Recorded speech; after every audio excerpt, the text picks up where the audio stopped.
Hey everyone, welcome to yet another episode of Mattitude, the Eurovision ESC United live stream, a special episode. As a matter of fact, we're going to have a couple of special episodes because it is time to reveal the ESC United jury results. We do that every year where we talk about every song and then give our score and then the team score. But it is very important because you all have a say as well. More on that in just a moment. First, of course, I got it. In case you're not introduce you to my panel joining me today, I think to my right is, see, I always mess that up. Right, Arno. Say hi, Arno. Hey. And then hello, everybody. Good old Connor. How you doing, my friend? I'm doing fantastic. Glad to be here. And then at the very end, it's James to trademark copyright. Are you ready to do this? Yep. All right, and we are ready to do this. Once again, this is mostly us talking. Keep in mind, there are only 4 of us. We have, of course, an entire team of ESC United that voted as well. So we'll share our thoughts, then our score, and then, of course, the overall combined score. And this is where you come in. We have, of course, the ESC United jury right here. Our score will also have a viewer score. So the 10 songs we're going to discuss today, we're going to have 9 more tomorrow, and then the following weekend we're going to do the rest. You get to vote. I have added the links in the description box of the video for all 10 songs. Go in there and vote. You can do that now. You can do that later. The window is open for another 24 hours or so, and give a score to the country. So how it works, it's on a scale. 10 means it's the most amazing thing you've ever seen. 10 points all the way down to 1, which is not the most amazing thing you've ever seen, and therefore all of that and everything in between. So we'll talk this through, and once we've given the scores, if you want to, you can also ask some questions, share your thoughts in the chat, as always, at ESC United. We'll also kind of put these things into like little sections, so separate videos. So in case you missed this one, you can just watch them all separately as well. So I don't think we should waste any more time because we got, as I said, 10 songs to go through. And in case you're wondering, this order has been completely random, just to be fair. And of course, we're starting, I think it's fair to say, with a biggie, but that's just the luck of the draw. And we are essentially starting off with the powerhouse Sweden, sending a powerhouse to Eurovision. I think it's fair to say that every true Eurovision fan knows Loreen by now. She already won the contest back in 2012 with Euphoria, and I feel basically silly having to point that out to anybody here. And now she's back, this time around with a song titled Tattoo. And the big question is, what is going to happen to the staging in Liverpool? Apparently, the really big LED screen that was descending from the ceiling may not be able to be used at Eurovision because, too big, too complicated, too expensive. But one thing we know for sure is that Loreen and this Swedish team from SVT, say that 3 times fast, they're gonna put something together out of this world, I'm sure, because this is Loreen. We're talking about big budget and all of that stuff. But we're here to discuss the song, so we'll go one by one. Connor, why don't you start us out? Your thoughts on Loreen's Tattoo? Yeah, so I mean, one can't help but really stan. And I say that not because it's Loreen and a winner, Euphoria, the biggest song ever, but I think what I appreciate so much about really her as an artist is that when she comes in, she gives her all, and she has an entire artistic vision and concept around the package. And that's, I think, one of the things that I appreciate the most is that when we're thinking about Eurovision and we're thinking especially about whether it's internal or a national selection, a lot of things can change between when it's selected and when it actually shows up live in Eurovision. I don't have that concern, regardless of its vocals, the staging. I've said it before on my podcast. She could stand on the Liverpool stage on a cardboard box and sing the phone book, and I would still love it. This is just an amazing song.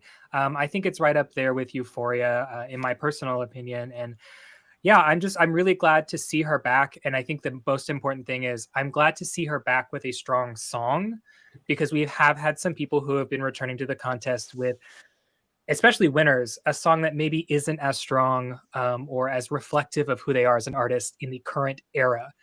I think that this is current Loreen, and I think that this will do well.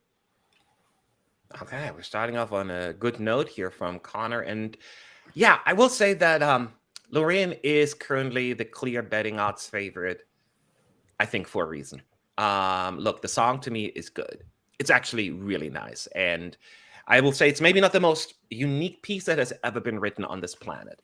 It's Loreen what makes it the most original thing on the planet. I'm okay, maybe a little dramatic here, but the point is, I'm genuine when I say, and you said it well, Connor, Lorraine, she's like a very unique artist.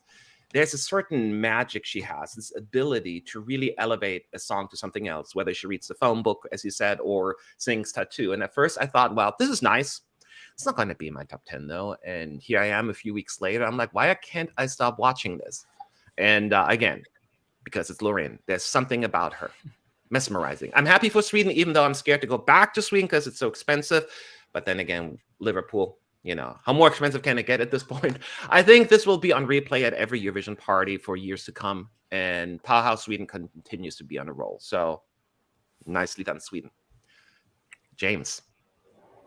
All right. So I agree with a lot of the superlatives that were being thrown around about this entry and about Loreen in particular. So I won't go too much into the positives. However, my one overriding concern with this entry is I wonder if Loreen read Percy Shelley's Ozymandias last year on the 200th anniversary of Percy Shelley's death. And I'm wondering if the monument that Ozymandias built and said, behold, and I'm wondering if she feared that, like that monument, it crumbles to dust. And that is why we end up with this not as euphoric entry, shall we say. Because for me personally, 2012, that was a high watermark, certainly for Eurovision.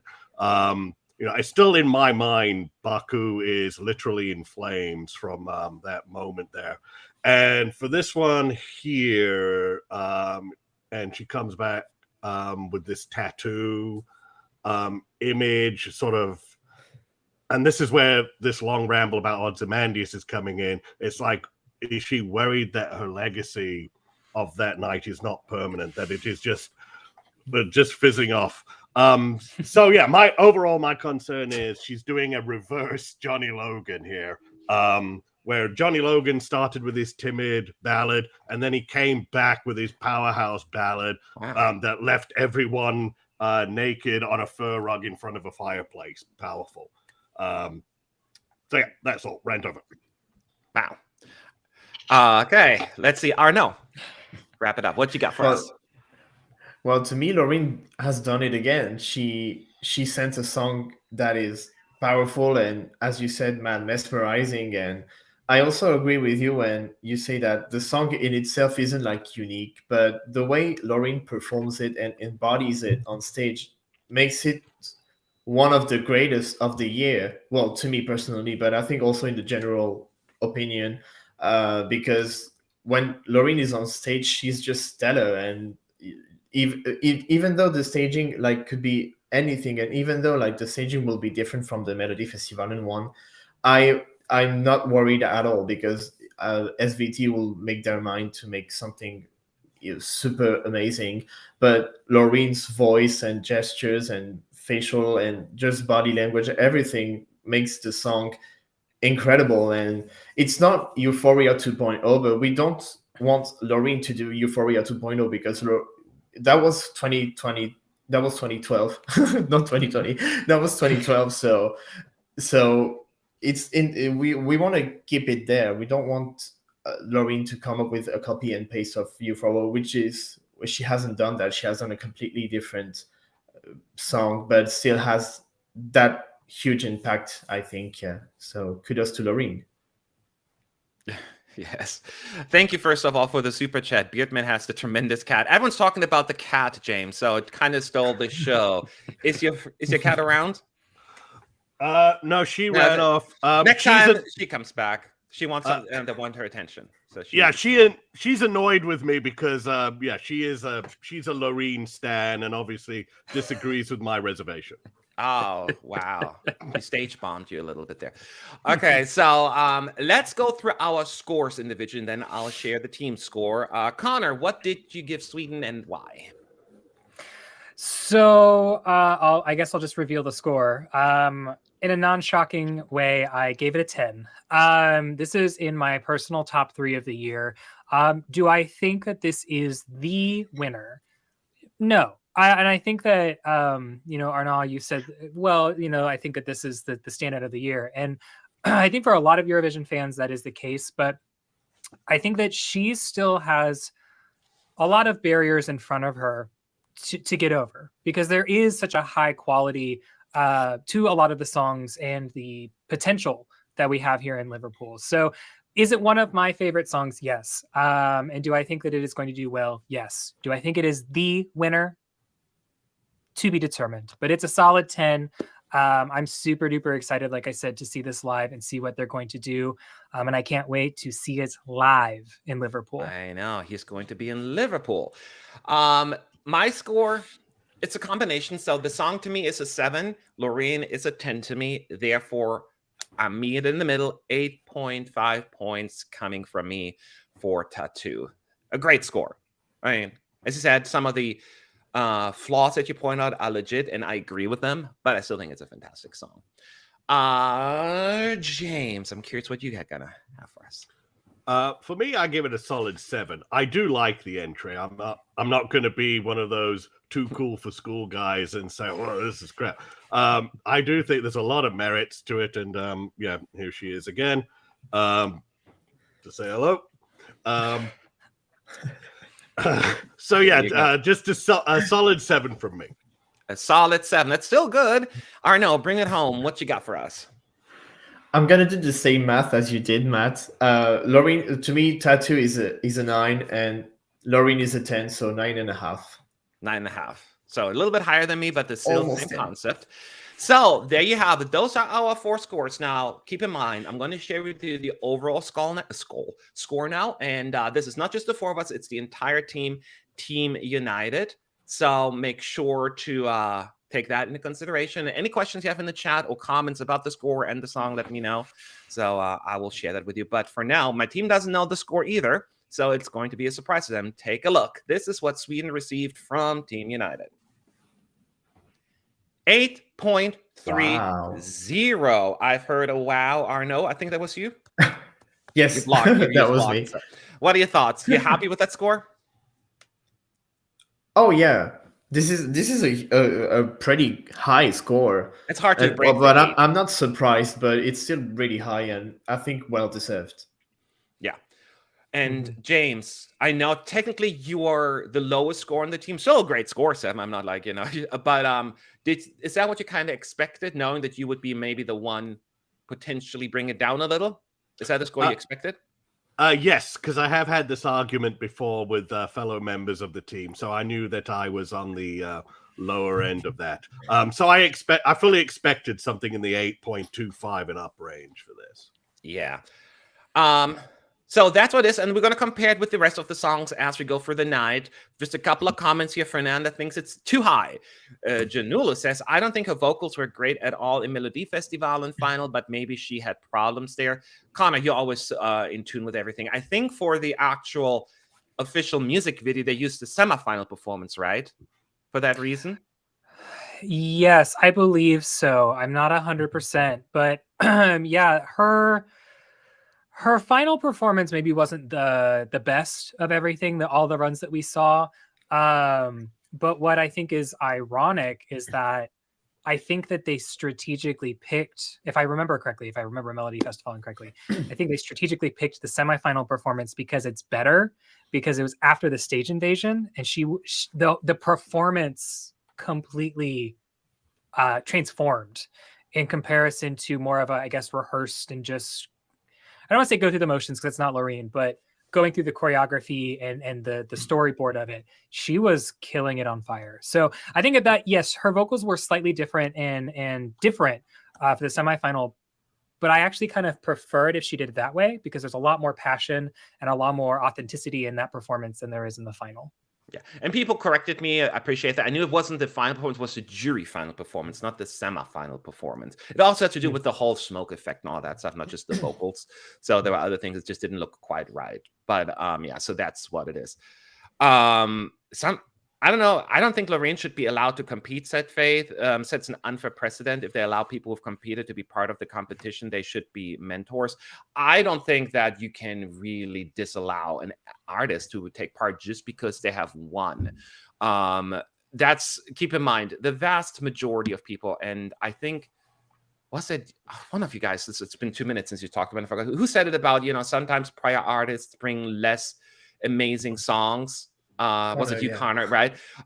So often we've seen prior acts, even that have won, underperform. And so I don't think just the fact that somebody has won or has done well at the contest gives them a major advantage. Now, you make the case Lorraine is so popular, and it's true within the Eurovision bubble, but the vast majority of people watching, they're not in the Eurovision bubble. And I don't think, a lot of people were like 2 years old when she won. You know what I mean? So there's a new generation that has emerged as well.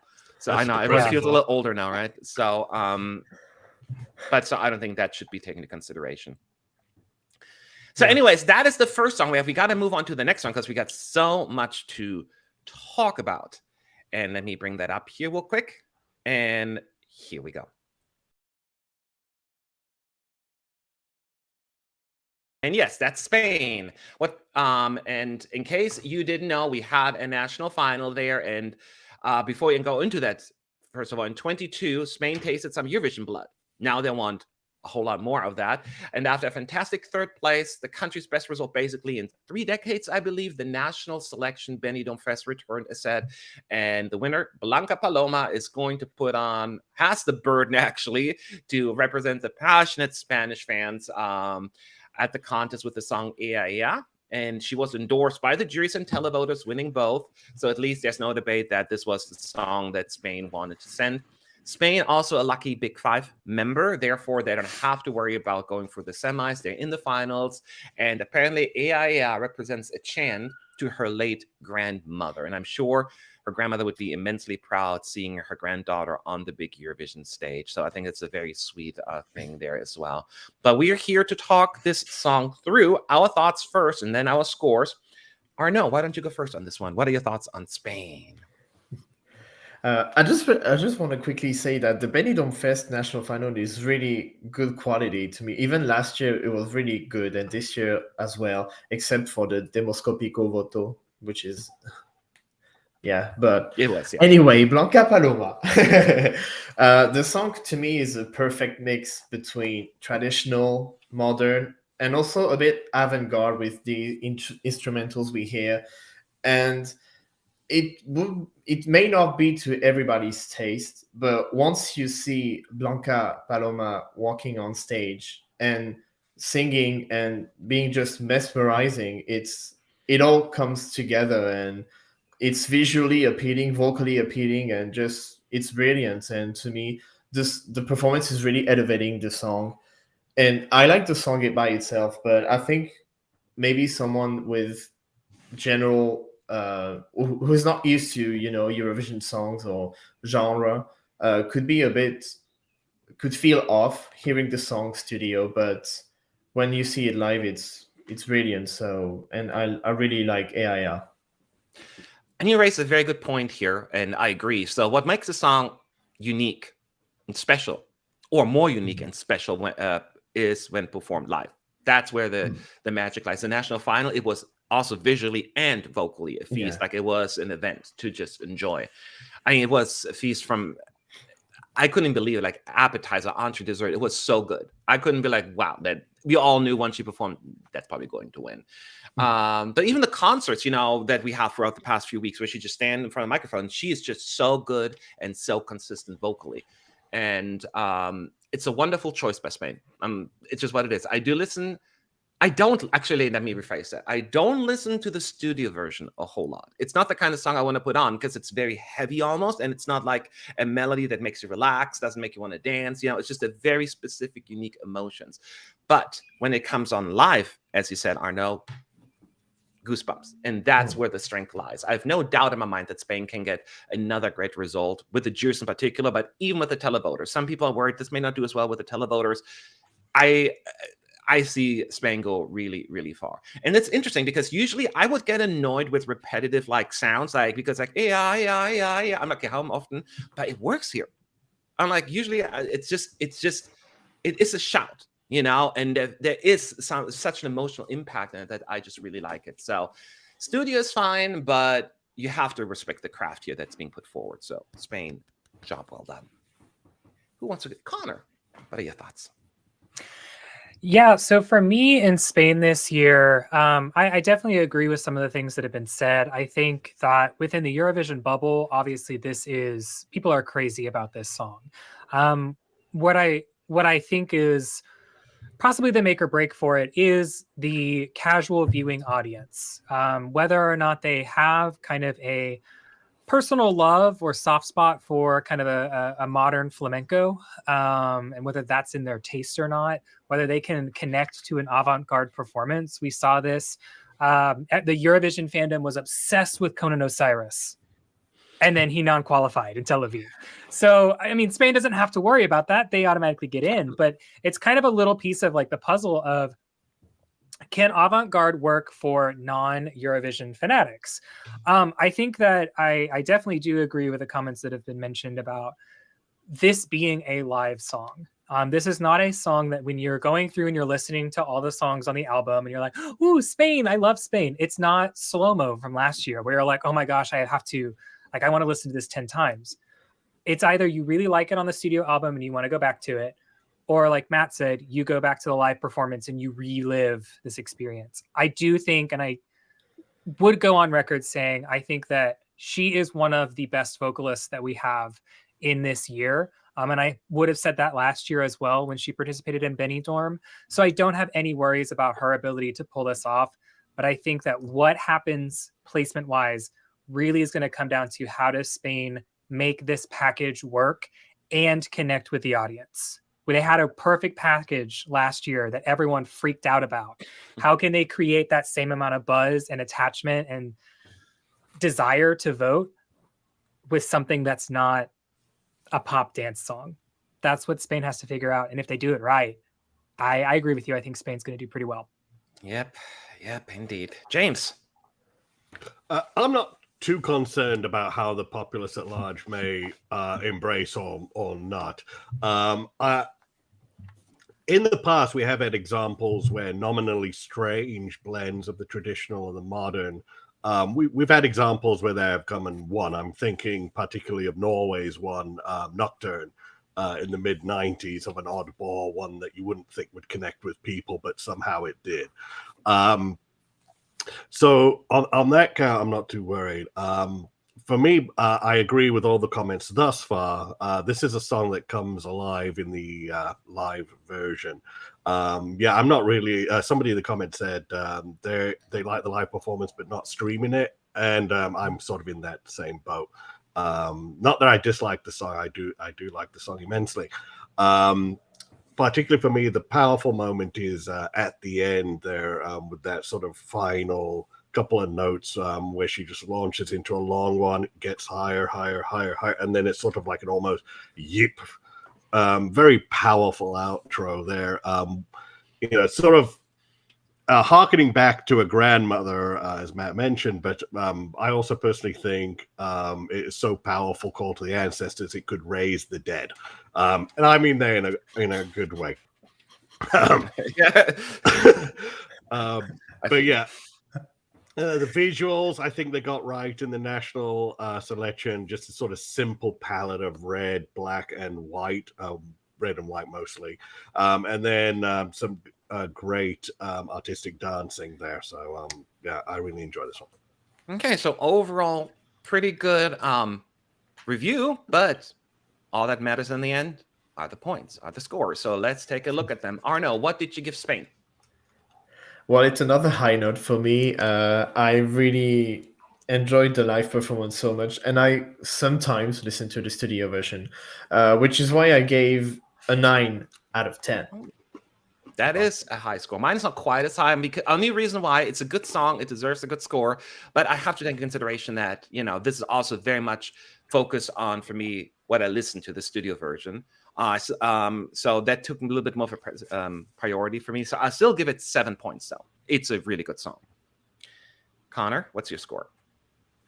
Yeah, I'm on a similar boat as you, Matt. I also gave it a 7, and I guess I should preface, I forgot to mention with Laureen, but this year I took a very different approach with my scores, where I went based off of how often do I seek out this song, whether it's the live or the studio. And this song in particular falls in this category of high songs that I do seek out and I do listen to on occasion, but then not the ones where I'm like, you know what I want to listen to? I want to listen to blank. And can that change? Will that change when we get to Liverpool? Probably. I saw a lot of change-ups in my ranks and my passion for songs. So again, I think that depending on how they stage this could be more than a 7 for me live in Liverpool. But right now, just based off of, again, the great vocals, the non-concern of how she's going to be able to perform live and everything, it's a solid 7. Could it go up? To be determined. TBD. Okay, 977 so far. James, what you got? All right. So I agree with all the sentiments. For once, I agree with all of you. Though score-wise, I'm closer to my compatriot from across the English Channel. So I'm giving this an 8.5. Ooh, okay. So far, so good. We have our 4 scores now. Now let's combine them with the rest of Team United and show you where AIA ends up. And by the way, people in the chat, I see some of you already show me the scores. Any thoughts, comments on the score we're going to give or the song, let us know. But Spain's receiving from us 7.44. So it's a little bit behind Sweden, but Connor, what are your thoughts? Is that lower or higher than you thought, right? It's relative. I figured that Spain would be slightly higher, just because I know some of the people that are on our team. But no, it doesn't surprise me too much. A lot of people will probably freak out because it got to basically round up a 7.5, but a 7.5, especially in our jury, isn't bad when we're dealing with probably 12 plus individuals. More, yeah. That's a pretty, out of 10, a pretty solid aggregate. So no, not super shocked, but wouldn't have been shocked to see it closer to Spain either. Or sorry, so closer to Sweden. There we go. Yeah. So no, I agree. James, you kind of fall in the same opinion as Connor, or you thought it would be higher? I thought it would have been a little higher, maybe like in the sort of 7.75 to 8 range. Yeah, I do know there's a couple of people in our team, and I've had this argument with some other people as well, who are sort of influenced more by the antics of the Spanish fan base in the bubble, and some of them, maybe that might have influenced some lower scores on our particular team. But yeah, so I thought 7.44 is a little low. I expected like 7.75, something like that.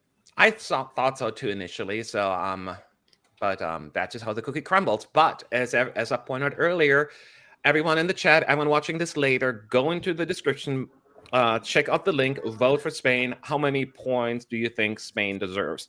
And we will have a final ranking of that as well. You have about 24 hours from this podcast, so if you watch it like a week later, too late. So that is where we're at, and let's move on and to the third country on our list. And I just got to switch over here. Who is it? It's Malta. And after a very long and elaborate national final, the tiny nation Malta has finally decided on the winner, the Busker. A fun and energetic trio getting ready to pack their bags to spend 2 weeks in Liverpool, hopefully, right? Their song Dance Our Own Party gets to battle for one of the 10 prestigious grand final slots in semifinal 1. And their music is described as a little bit of soul, a little bit of pop, a little bit of funk. And now we are ready to discuss the entry and share our scores. And as always, would love to hear from you in the end as well. And it worked out so well. Arno, why don't you go first again? Yay. I'm actually really sad that the Basque don't get that much love this year. They get they don't get hate, but they get overlooked by many fans. But to me, this is a really good song, and it's really catchy and funky and groovy, and that's actually the kind of song where I think the general mass could listen to at a party, at the background, and they would dance to it, they would enjoy it. But if they saw a live performance on TV, it wouldn't click maybe with them, but it does click with me. I really enjoy the song. It's groovy, but I think staging wise, in order to qualify, because I really think it's a borderline qualifier or non-qualifier, I really don't know, but I think to maximize their chance to qualify, they have to make an engaging staging, not just dancing with themselves, but inviting the audience to dance also. And I think that could be their recipe to go in the final. But I really enjoyed the song personally, and live it's well delivered to me live. Okay, so Arno really likes it. Connor, what are your thoughts? Yeah, I will admit that when I gave my score, it has now increased. If we were able to revote, I would be higher. But I think that there's a couple of factors in here. The first one being that perhaps upon first listen, yes, you may overlook it. And I think that it's just because it is an indie pop song. And I don't know that there are a lot of lovers of indie pop in the Eurovision bubble when you put all of the other songs around it. I love indie pop. So for me, I was like, I think that this is a pretty good song, and I think my score will reflect it. Now that I've had a lot more time to kind of just exist with it, and also please check out the orchestral version of it that came out yesterday, because holy cow, that is fantastic and made me love it even more. It has climbed. I agree that I think they are getting overlooked. I think that of the indie songs we've had, this gives me a little bit of Lake Malawi vibes, in that people aren't going to be talking about it before it gets to Eurovision. And then when they see the official media 3-minute camera work, depending on what they do and if they do it right, I think this could be a very, very memorable staging. I think it just really, again, it always depends, because this year is completely new. What does the public think, and what do the non-Eurovision fans and fanatics think? Because they are the ticket to qualification. They could have a perfectly amazing staging, but still no one votes for them. So it's just, they're in this weird mess situation, especially being in the semifinal that they're in, and especially being in the running order slot that they're in. They have a lot of things working against them, but I still have faith that they could be one of our second running order qualifiers if everything works out. Okay, James. All right. So time for me to be the unpopular one then. Okay. For me, there's a nerd energy to this indie pop song I just can't get over. Some of the lyrics, I play the songs, and it's like, oh great, am I going to a party where I'm going to be stuck in the corner with the guy rambling on about why Weezer's Pinkerton is actually a masterpiece of an album, and they're serving crap craft beer. I would never can't disagree with me again. And then also as well, there's the rather obvious comparison with Epic Sax guy from Sunstroke Project, but I kind of prefer their bulldozer party approach. Theirs is sort of like a just great spoof of a boisterous party atmosphere, and I'd much rather be at a Sunstroke Project party than one thrown by the busker. It's too slight, and it just doesn't connect with me. Okay, well, I'm glad I'm going after you, James. But by the way, I also want to say one of the biggest pet peeves of mine in the Eurovision world is comments like, this song's overrated, this song's underrated. I'm like, it's just a song that you like and others don't. Like it drives me crazy. I will say instead, I think it is underappreciated. How about that? One of the most played songs on my playlist this year, and I'm sorry, James, but it is my Epic Sky. This is what I'm jiving with. And I love the nerdiness of the song. I think that's what I'm gravitating towards. I'm just saying, don't count out Malta. I know it's considered an unqualifier if you look at fan polls, betting odds, and all of that, but don't count your chicken until they hatch, they say. And that's just how I feel about it. This has a unique feel to it. It's a very different vibe than some of the other songs. And I still think this is going to be quite popular. I can feel it. And it's just not as overproduced some of the other songs, but slick enough. It has the vibe.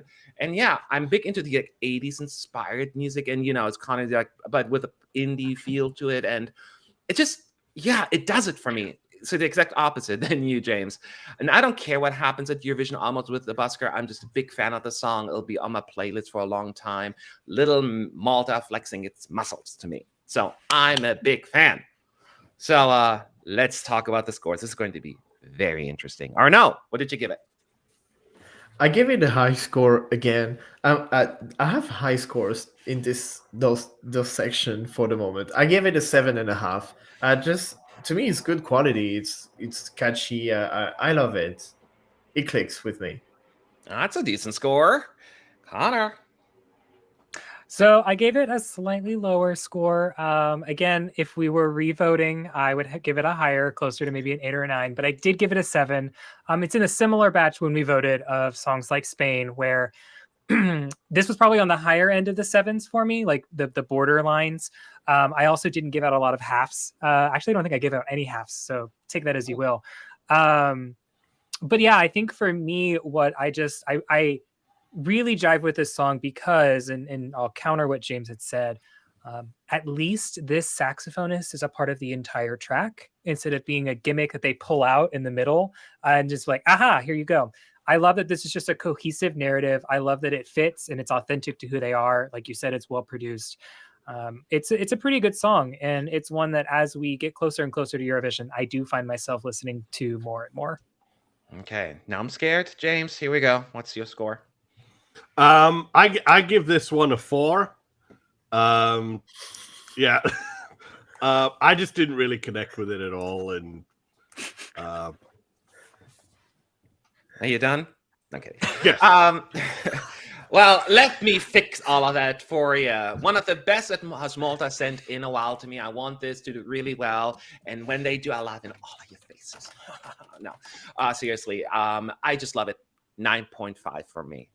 I love it, love it, love it. And hopefully I help the score a little bit because we're going to reveal it right here, right now. And any thoughts in the chat, let me know.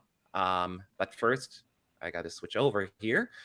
And the score for Malta is 7.32. I wanted more, but the fact that it wasn't that far off from like songs like Spain makes me happy. I still think 7.32 is quite a accomplishment considering the competition out there. I got to go back to you, James. I know you were the lowest score on this one. You think this was you're thinking you thought more people in line with you?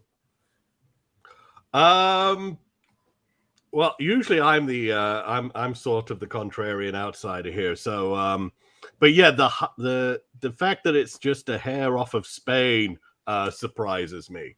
I would not have expected that, A, within our group, or B, within the general populace. But I guess we'll see when the day comes. Indeed. And Arnaud, your thoughts? You okay with this? Well, to me, this is. I don't know if I think this is a high score because it is close to Spain or because it's 7.3, but I'm actually more surprised that it's very close to Spain and among our group's opinion and the general opinion. I think in the general opinion, Spain is way higher than Malta, but I'm surprised that they are really close. I wanted more. Now, I'm okay with it. I mean, I understand this is the one the more that I'm not as in line with a lot of people, but I'm glad actually it's not. I thought it was going to be lower. So this is actually a really good score in my book. Sarka is saying, look, us outsiders need a party bop as well. I love it. And Fernanda saying it's a very decent score, actually. So people do agree that is a good score. I know we start out with two very popular songs, Sweden and Spain. So, you know, of course, it's tough competition, but the fact that Malta at least is keeping up with it is pretty impressive. And as always, as I pointed out before, y'all can vote as well. In the description box, there is the link. Vote while you can. And while you are doing that, I think we should move on to the next country because we got quite a few more to cover. So let's do this. Exactly, song number 4. And that is Poland. And we got to talk about this country that had a little bit of a dry spell, but they returned to the grand final last year after holding a national final, and they did the same thing this year, and only time will tell if they can do it again. Blanca is representing the nation this year with the song Solo, a summer hit song, and according to Blanca, the song is about a relationship that is one-sided and a sham. Outrageous. Now, fun fact, and I had to point that out as a gamer, Blanca's favorite video game character is Blanca from Street Fighter. Any gamers in here? Yes. Yes, so whatever. Anyway, I had to put that in there, but enough. Let's talk about the song because that's the most important part. Why don't I go first on this one? And I think we should start with the good news. It's catchy. It has summer hit vibes. I like that. It's island beach thing going on, and it's one of those melodies, whether you like the song or not, it gets stuck in your head. So, but the bad news is it's not the most amazingly written piece. I'm not a songwriter, but even I think I could have written that. You know what I mean? And that's not really a good thing. I know there's a lot of chatter going on about the song and all that stuff. It's not very well liked by the masses, I've noticed. I don't think it's that bad. It's light-hearted, uneventful. It's cute, so I don't hate it. At Eurovision, though, I look for something really strong, and I don't know if Solo as a song is competitive enough and for a contest like this. I could be wrong. In the end, it's about my taste, and I guess I can just sum it up. I like it well enough. I just think, and I know it sounds almost condescending, and I don't mean it that way, but I feel as a little bit more effort could have put into this song. And I know they just released a slightly revamped version, and so that was not taken into consideration when I wrote this. So I'm just going to stick to what I was thinking initially. So yeah, it is a mixed bag for me, but I certainly don't have as much of a strong reaction than others have on this one. James, why don't you go next? What are your thoughts? Where to start with this one? Oh boy. Okay. First off, with the caveat, I don't know Blanca from Eve, so I'm sure she is a nice person in real life. However, this is already a bad start. Okay. Yeah, I have struggled to think of an artist who has been presented to the media in such a negative way as her. Like, it's almost as if her delegation is trying to make her look unlikable. Like, not since Tattoo have I seen someone being presented as a brat to the Eurovision media at large. The whole way the video shot, it makes her look like one of those influencers who shoves your granny out of the way because she's ruining her shot of the Grand Canyon. And then we get before, haven't you? It sounds like experience talk. Anyway, go ahead. And then we have the song itself, and I actually did just listen to the revamp as well. As Matt said, overly simple. You have this is basic boots cats sort of beat, and then all of a sudden you get this breakdown that is really incongruent with the song. I don't know what it is with modern music where they do very basic beats and then sort of they have to, after the second chorus, they have to think they have to do a codo drum ensemble type performance. Oh my! And then also there's the COD Spanish thing with it. It's like, why are we doing this? Not that it's problematic or anything. I just think it's a lazy trope at this point. It's like, here we go. Let me make one up on the spot. Saboya, lechuga, papas, hey, vegetales. All right, let's go. So yeah, all in all, not a fan. Okay, yeah, I figured. Connor. Next year, I'm writing a song for Eurovision, and I'm going to title it "Lechuga."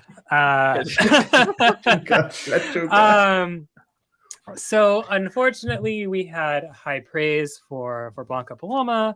I will try and keep my feedback to be constructive.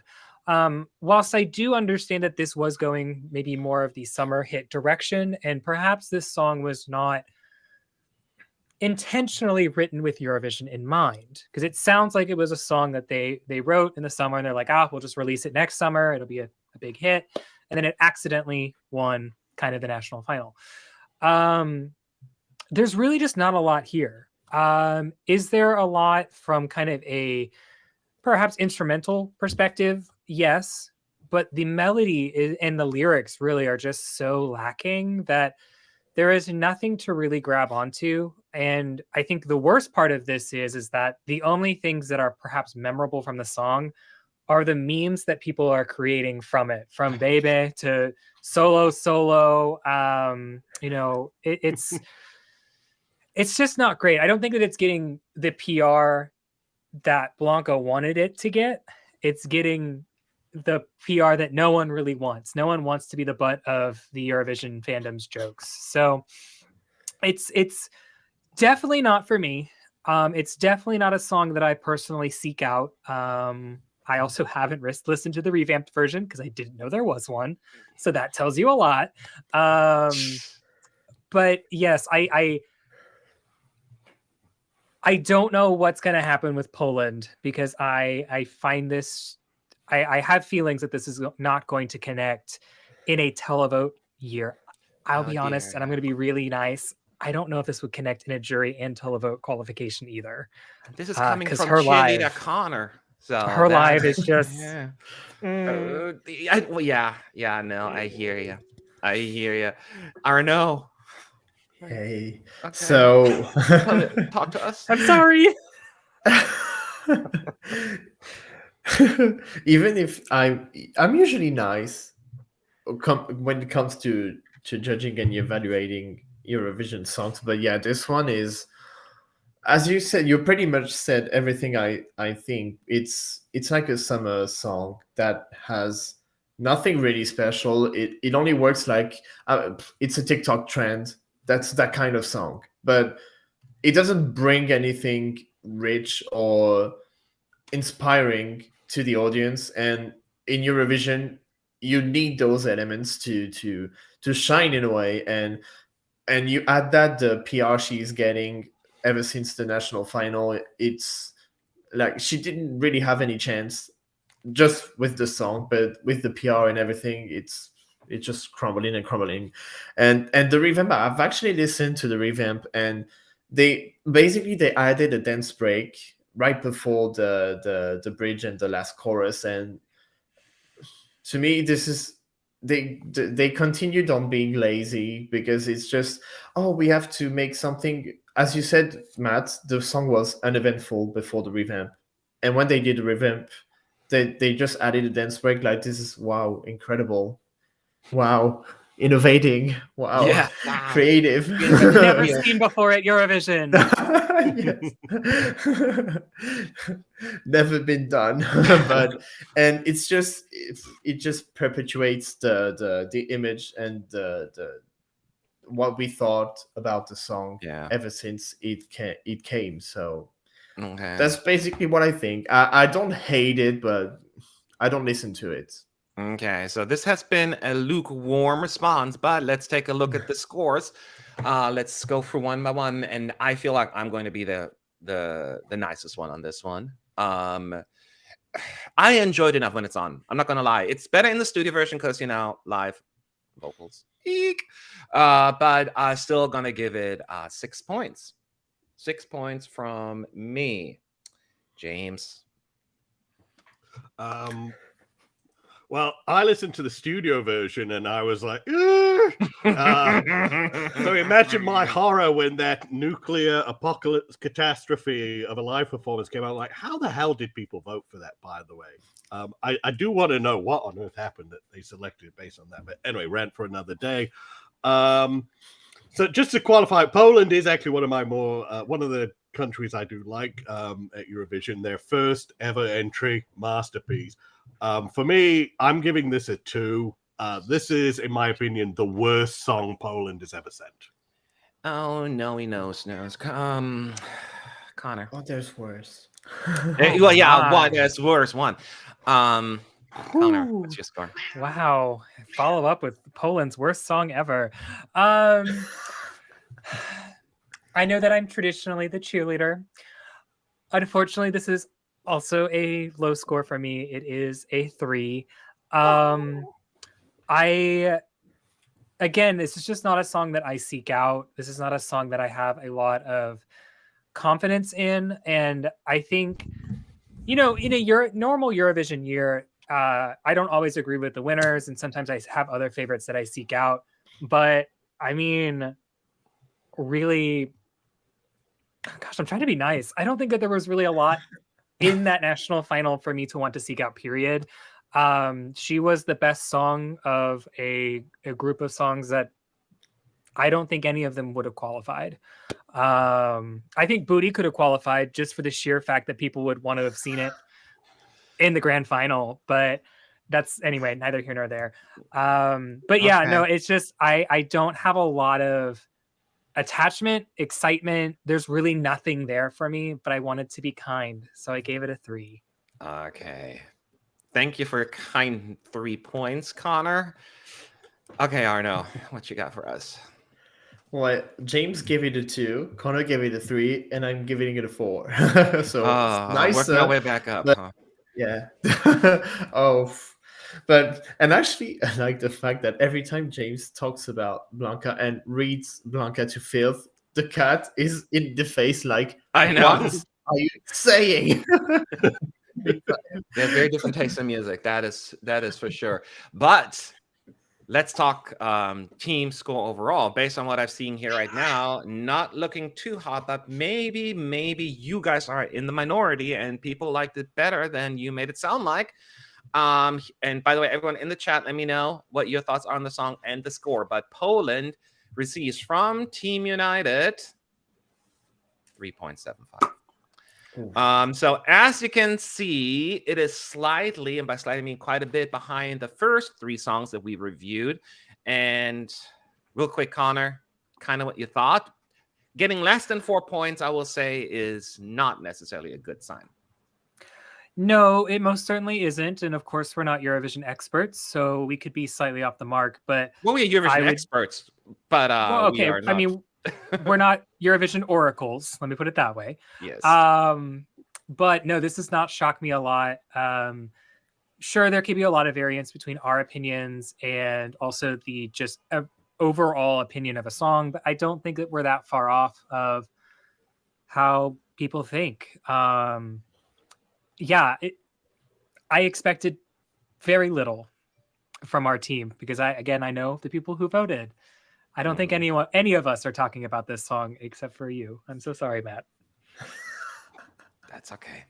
That's okay. Let's do some comments. Kevin is saying that score went diddy down. Fernanda says, wow, what a great score in my book. So she thinks that's high. Aussie would give it a 5 points, Osirith, because solo stuck in the head and it's catchy.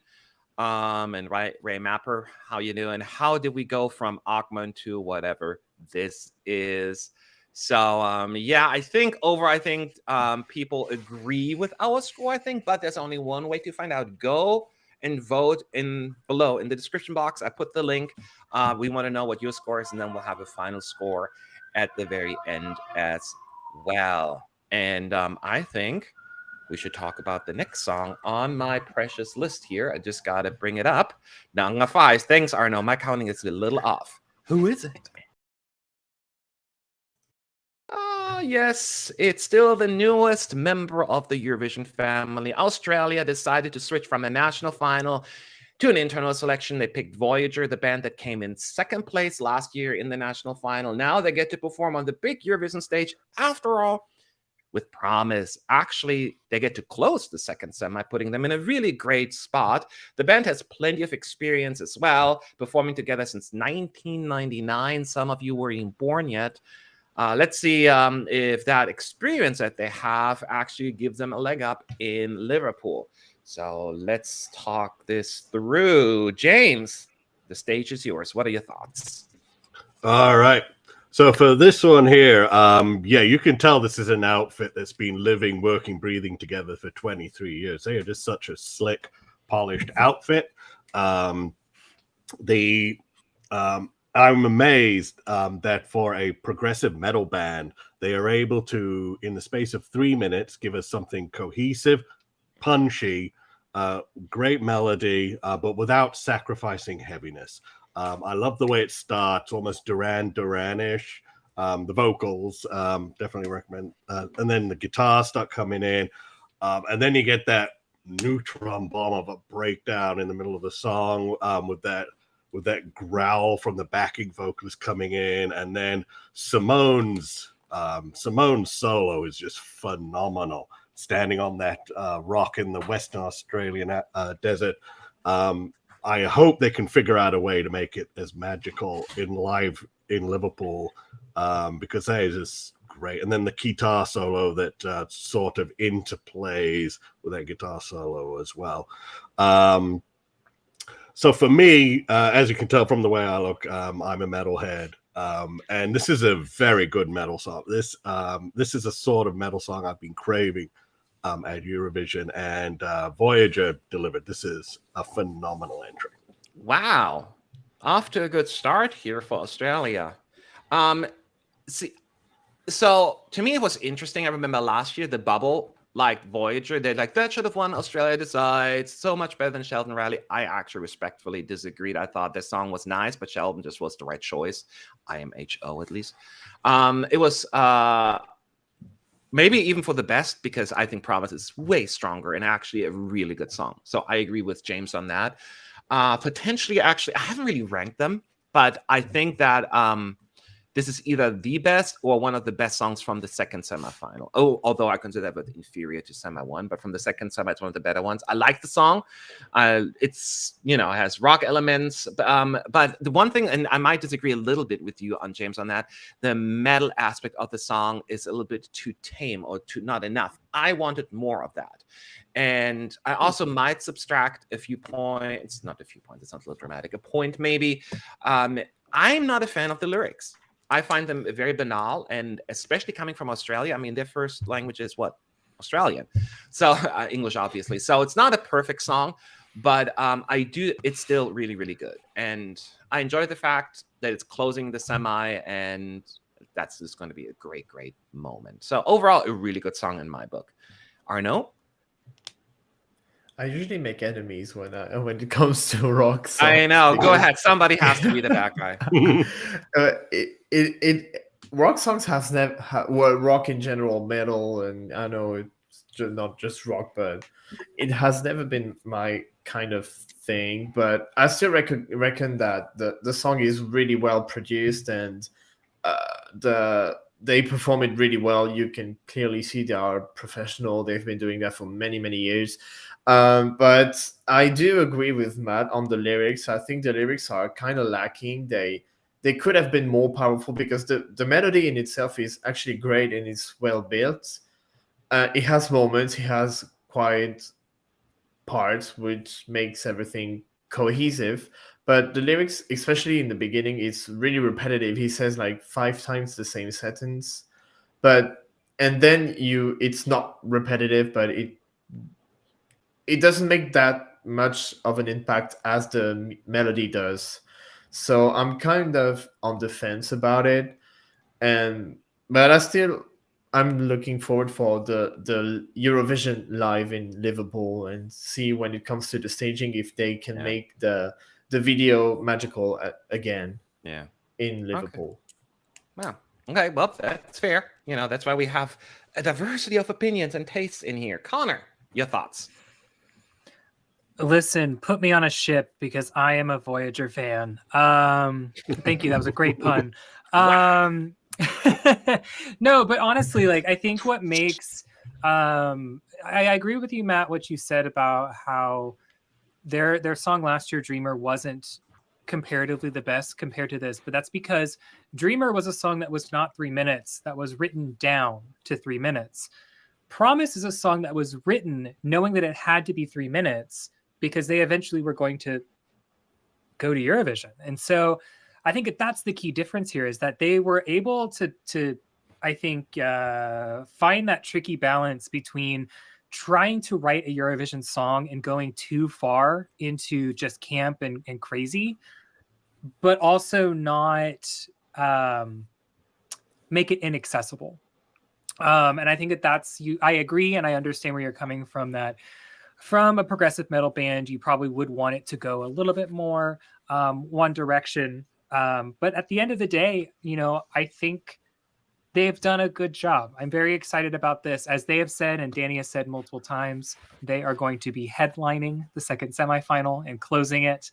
I'm really excited to see what do they do? What do they pull out? And I hope that guitar solo is just the most magical moment. Very on point with, I think back to Dottie Fair's performance in Song Kepnen, when he had that guitar just descend from the ceiling and just play it. Of course, nothing will come from the ceiling because Loreen's screen can't come from the ceiling, but I am excited to see what does Voyager do and what can they do for this. Okay, I think I lost the connection. Are you guys back? We are all back. Welcome back. I think I lost my internet. I'm connected to my phone. I apologize for that. I don't know exactly when I was dropped, but what's the last thing that was said? You just missed my wonderful, wonderful critique about Voyager. That's all. Oh, okay. Well, I just had enough of it, so I had to log out. No, so I'm glad. So I watched it in replay. But you were the last one anyway, so why don't we just jump into the scores? James, I have a feeling you gave it more than 2, I think. That's right. I do like it slightly more than Poland. So, as for the critique with the lyrics, yes, I do agree, but that's always been metal's weak point here, is which is why you often find metalheads going into adjacent categories like folk to get their fix for lyricism. However, I'm still giving this a 10.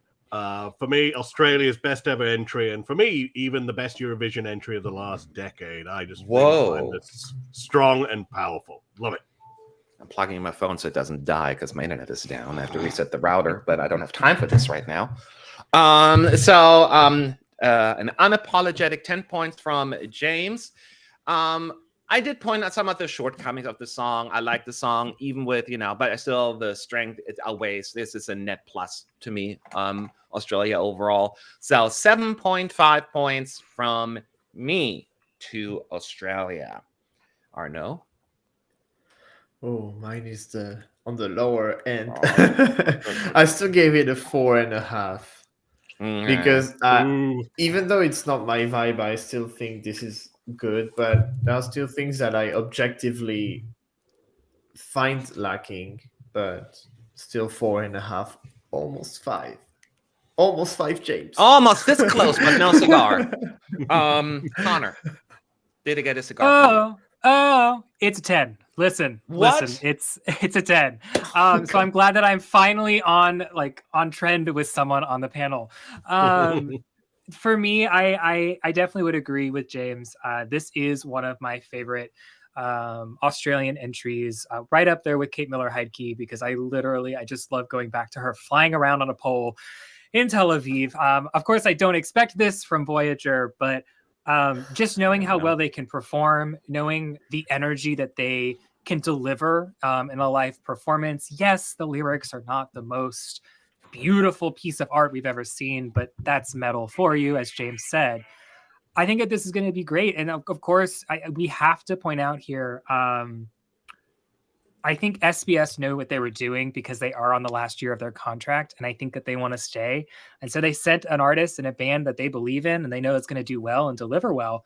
So they don't have to worry about if this is their last year, which I hope it's not. It won't be the last year. It being a down or a sad last year. I don't think it will be. I think SBS will be in next year and everything like that. But they were like, we're going to send in something safe so that they know that they have to keep us. Yeah.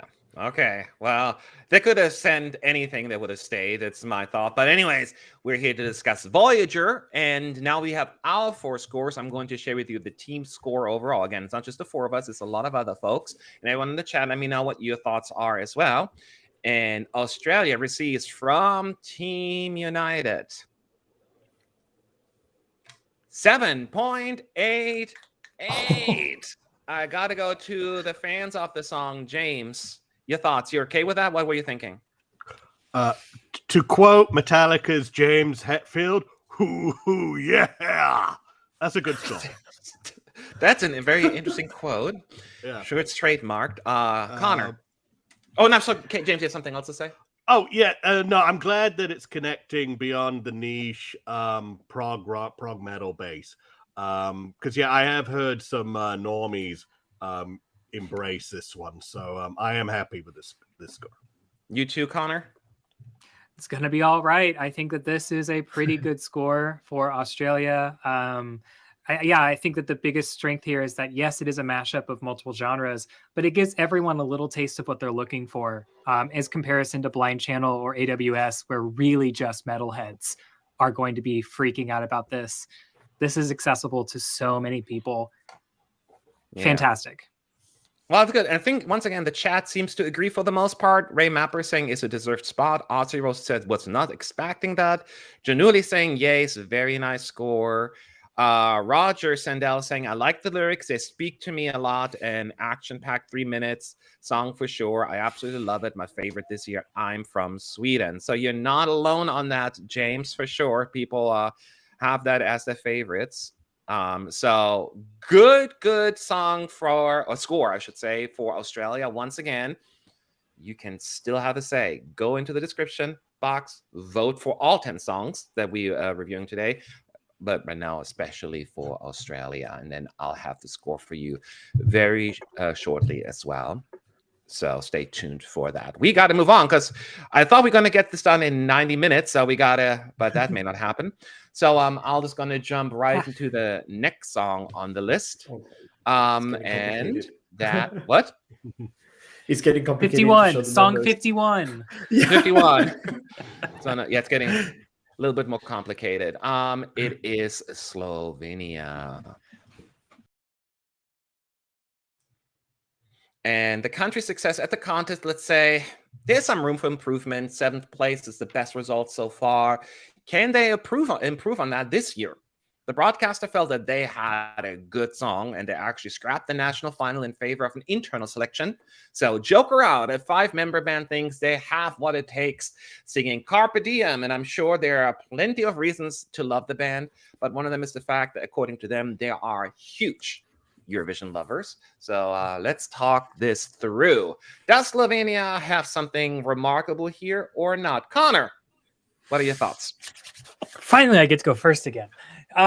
So for me, going back to, I think, our conversation we had earlier with Spain, this is a song that I do love in studio, but always gets even better when we watch it live. Like if you go back and you watch the music video and you're like, oh, okay, this is nice.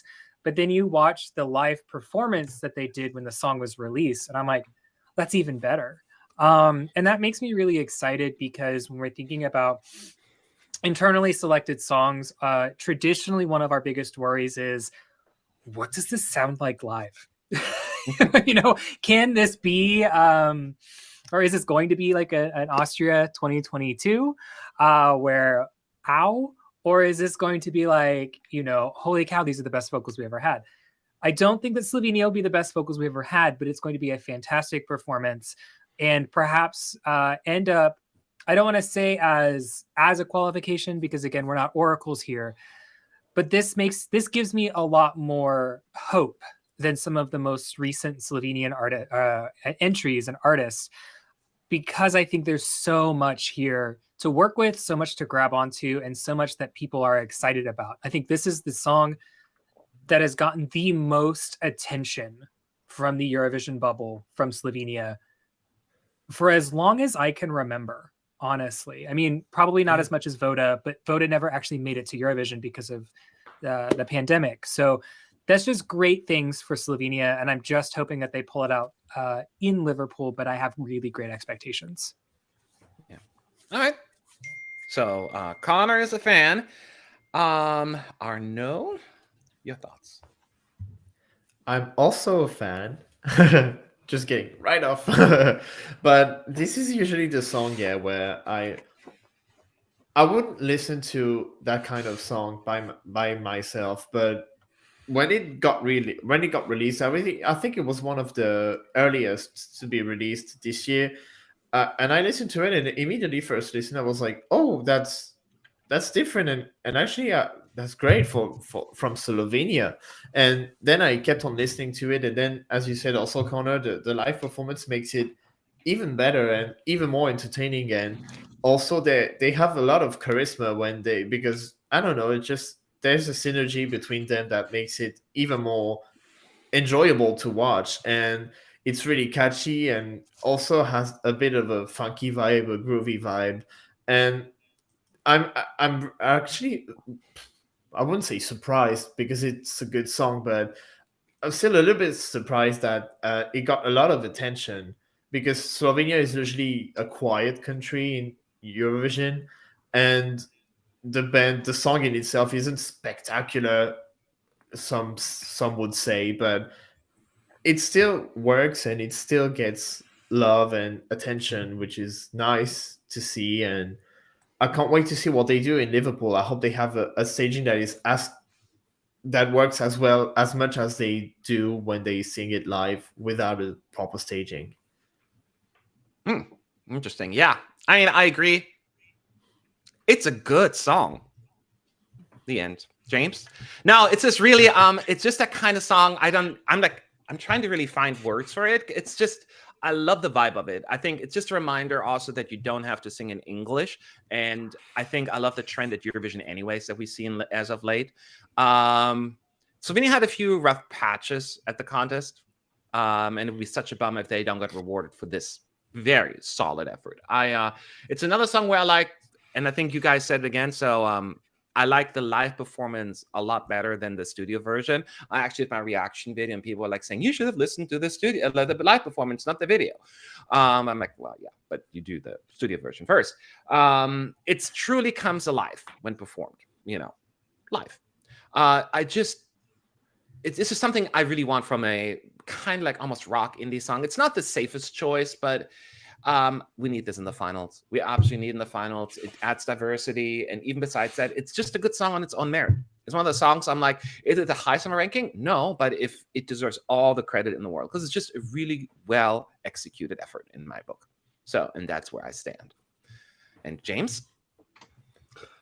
This was actually a very shrewd pick on the broadcasters' end here, that they pick a song whose instrumentation would be very the sounds of the place where the contest is being held. It sounds like a British song, but the genius part is the lyrics are in Slovenian.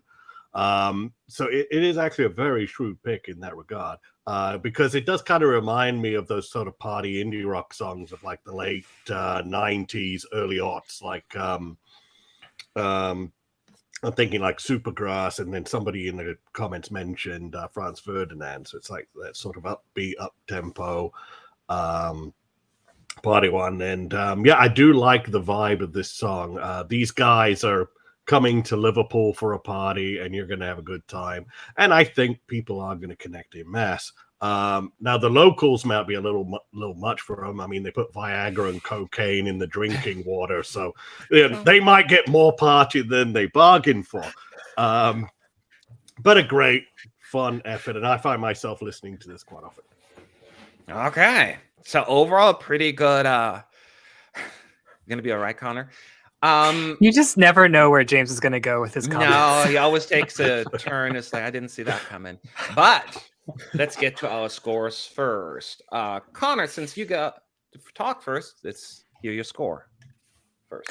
Awesome. Well, I will reveal my score after a little talking, but I think I went back, and when I was going through and seeking this out, or evaluating this, I did go to the live performance, and so I think if I had done the studio, it'd be a slightly different score. But for all of the reasons I think that we've all accurately articulated, for the fact that it is very different from the very indie perspective that Slovenia has taken in the past couple of years, and especially sending a very up-tempo and very energetic song, I gave it a solid 9. It is right on up in there in my top 10. Very happy to see a lot of the love that Eurofans have for this song, but I am so glad it's in Slovenian, because on my drive today, I listened to the English lyrics and didn't know it work on. No, didn't connect with me as much as it does in Slovenian. So yeah, glad it's it's hard to staying really there. effectively translate a song when you wrote the lyrics meant for a song, so then you just have to come up with lyrics that fit the melody and rhymes and all that stuff. So yeah, I hear you on that one. Although I haven't heard the English version yet. Arnaud, what's your score? I gave it a good score. I gave it a 7.5. I really enjoy it, and I also appreciate that they kept it in Slovenian and didn't go with an English version, because the English version wouldn't have been that successful, I think, in the mass opinion. So 7.5 for me. Yeah, what he said. 7.5 from me as well. There's nothing else to add. It's just a really good song. As pointed out, it's probably not my top 10 material, but I cannot deny that this is just a fun entry. I thought it was going to close the semi, actually, and I was a little bummed out that it didn't. But hey, still a great song. James. Now, if I was asked to vote now, I probably would have given it a slightly higher score, mostly because it's kind of grown on me from the initial release time. But my score for now is 8. Well, that is still a fantastic score.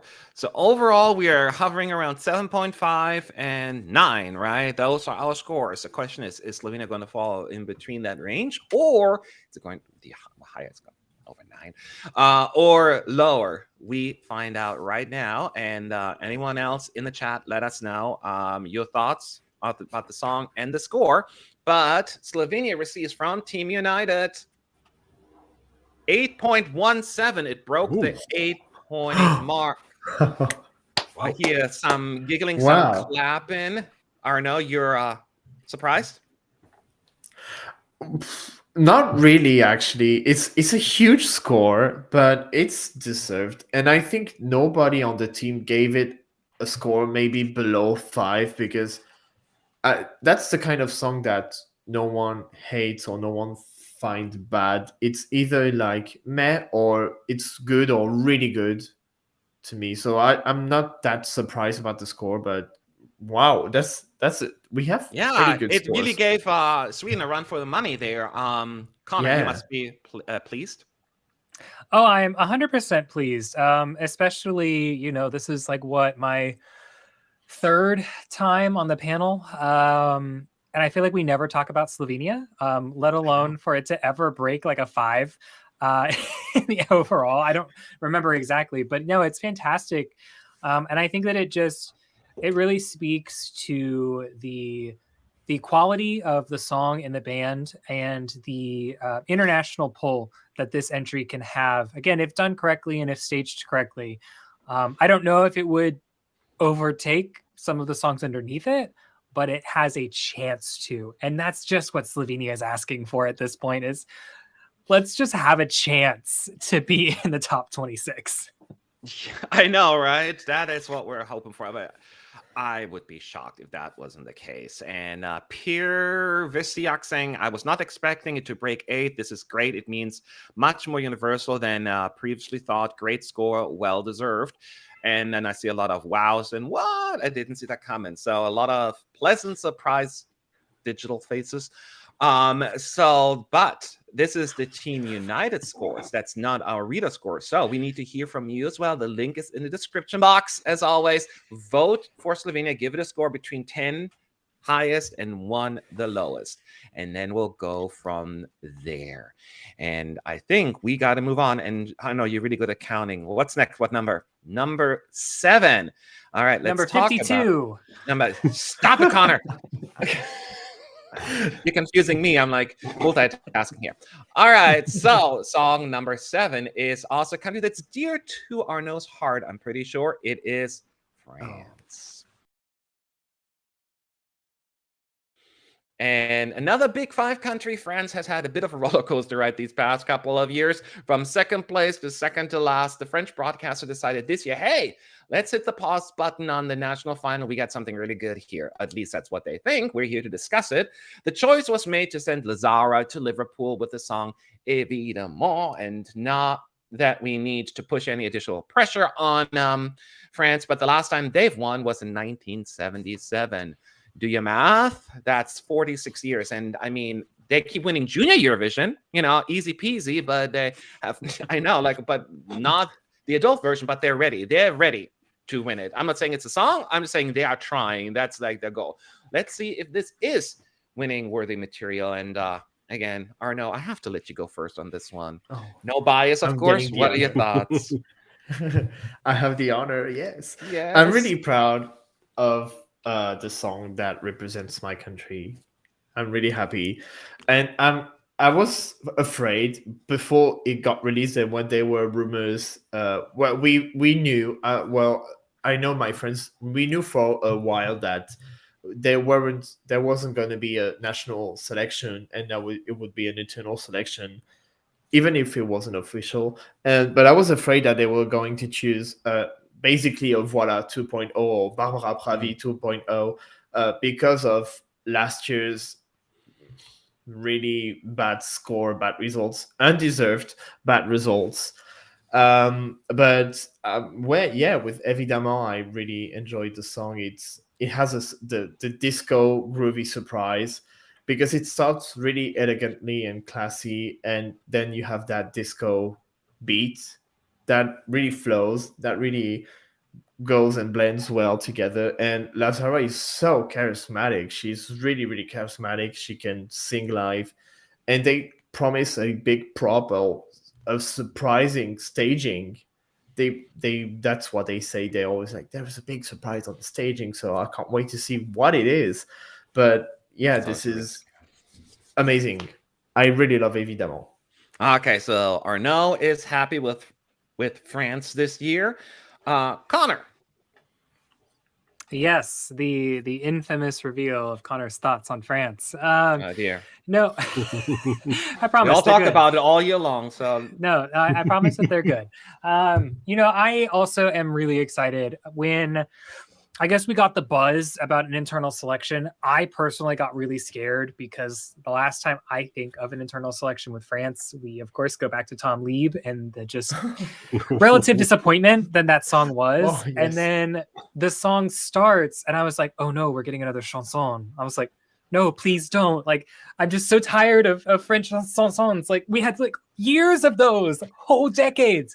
And then it just flips. And I got so excited because it feels French, but it feels modern French. And that's just what I've really wanted. Not to say that I haven't liked Barbara Pravi or anything like that, but I've really just wanted, and I think I got really excited about 2019's entry in particular. It's just that it was just such a different, and really, I guess last year, it was just such a big different direction for France to go. And I want them to take more risks. I would say that this is a slight risk. And I say slight, risk. Slight risk. I thought you said flight risk. I'm like, no, slight risk, because it is so different from what France does. And we saw that not pay off last year, but I think that this is the year that it can pay off. I think that it will pay off, and I think that they have the right singer to carry the song, just like Barbara Pravi carried the song last year. Because if you really think about her song, you gave it to any other person, I don't think it would have come in where it came in Rotterdam. But Barbara Pravi carried the song, I think that Lazara is going to do the same thing with Evidomon, and I'm super excited to see what magical, mystical staging that they pull out. Wow. Wow. Two good opinions, like reviews so far towards France. Now, let's see. James, where are you heading? Where's your head? I do agree with last year, with Arno's assessment of last year. It was a great risk-taking song, and I'm sad it wasn't received well.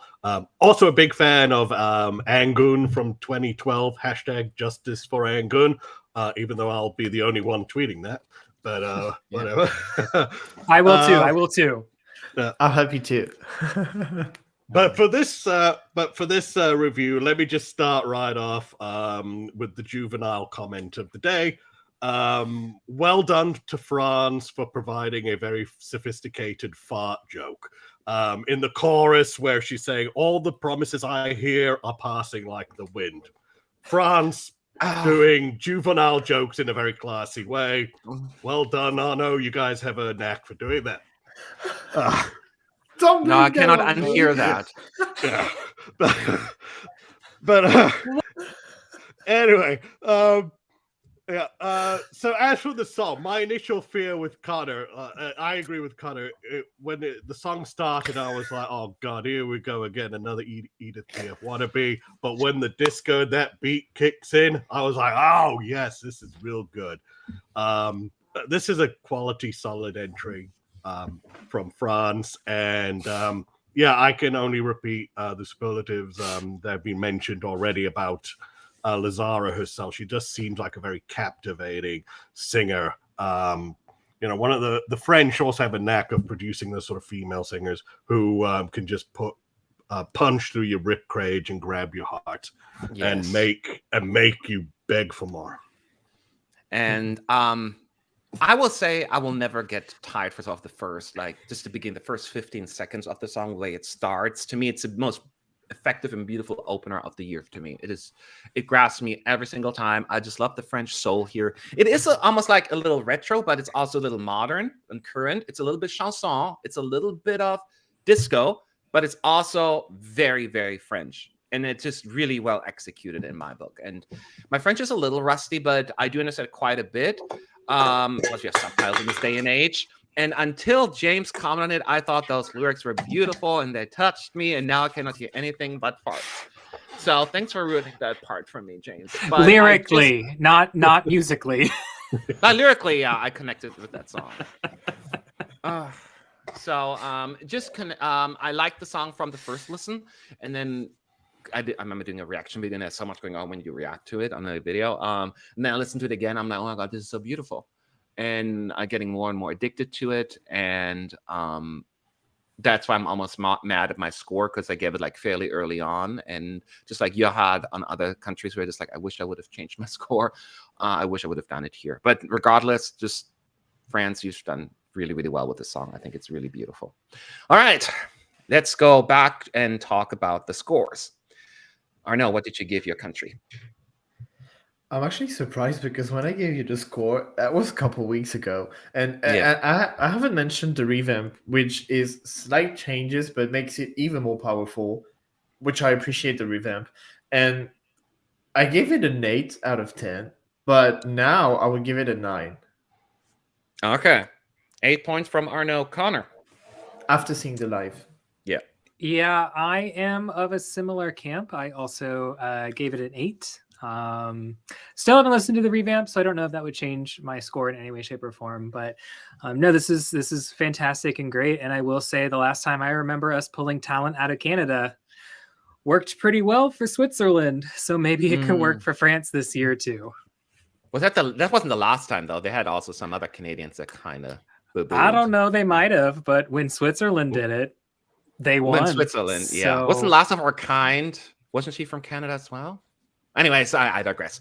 Anyway, who knows? Yeah, James, what's your score? Yeah, I wonder what happened to that Swiss entry from 1988. By the way, I don't know. I think she's pretty irrelevant. Yeah. Probably singing in a bar somewhere. Yeah. So for me, I'm also giving this one an 8. I really did enjoy it. France does the job again. Well, I'm gonna be the contrarian, and I'm gonna give this an 8.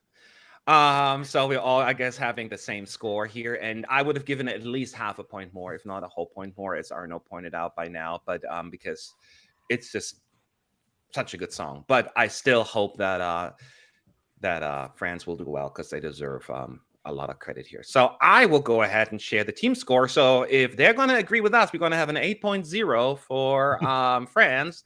But of course, it's not just the 4 of us, it's a whole team. And post your thoughts and questions in the chat as well. But for now, here is France's ranking. And that's bull.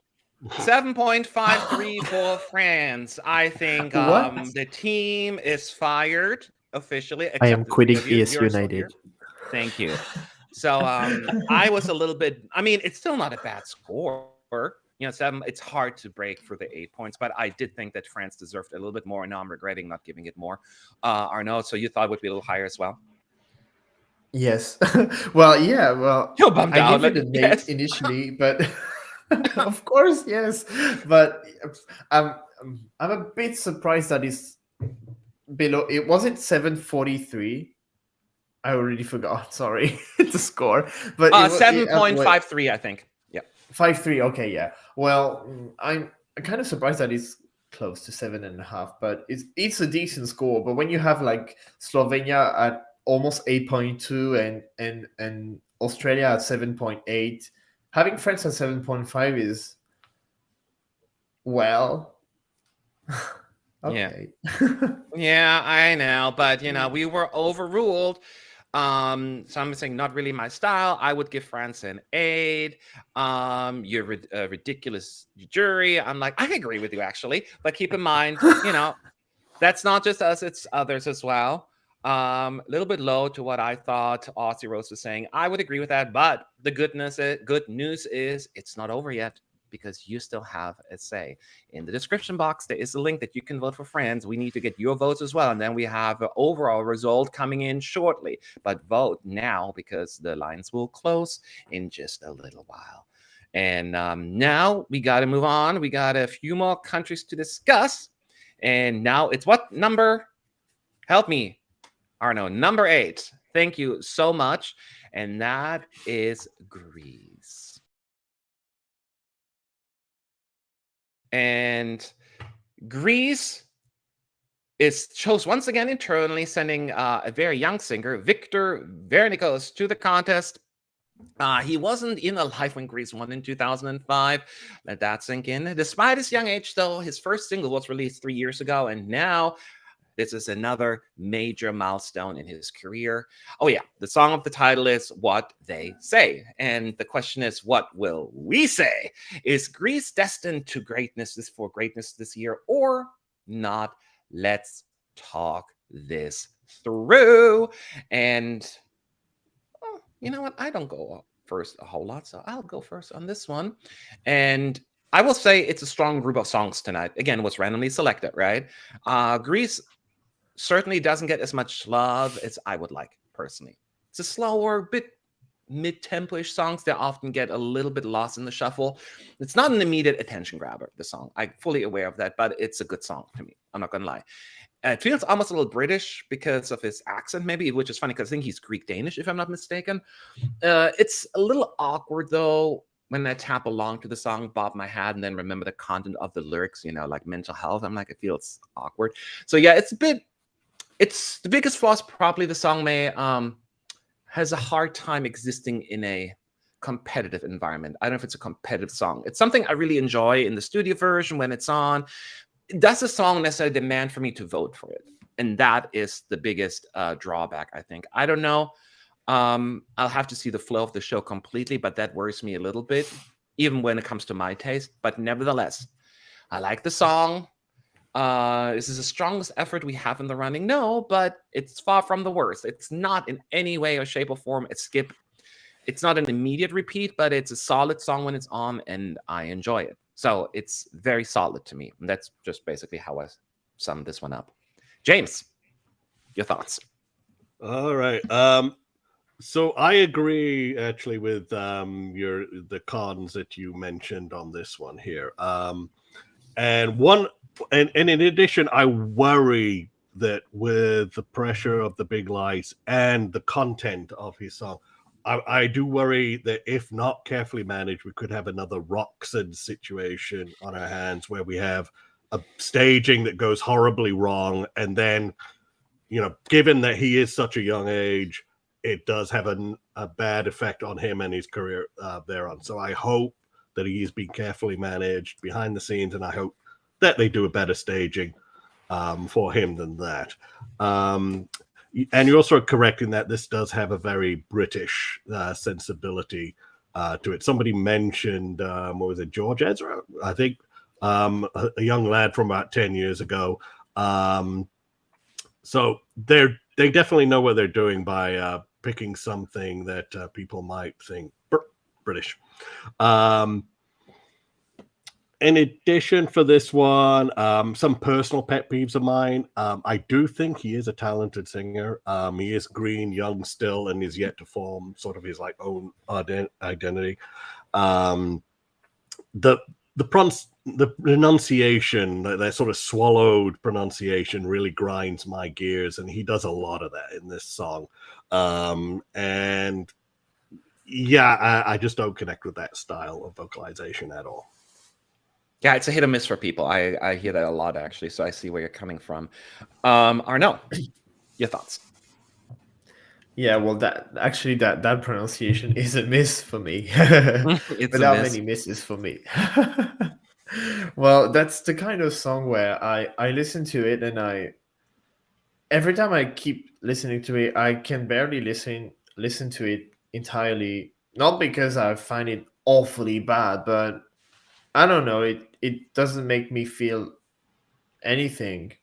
Well, something. It's especially the end. It's building. There's a great building in the end, but then it stops out of nowhere. Where there's a building, it could have been there could have been a big impact in the end, but there's nothing happening, which is a big letdown to me.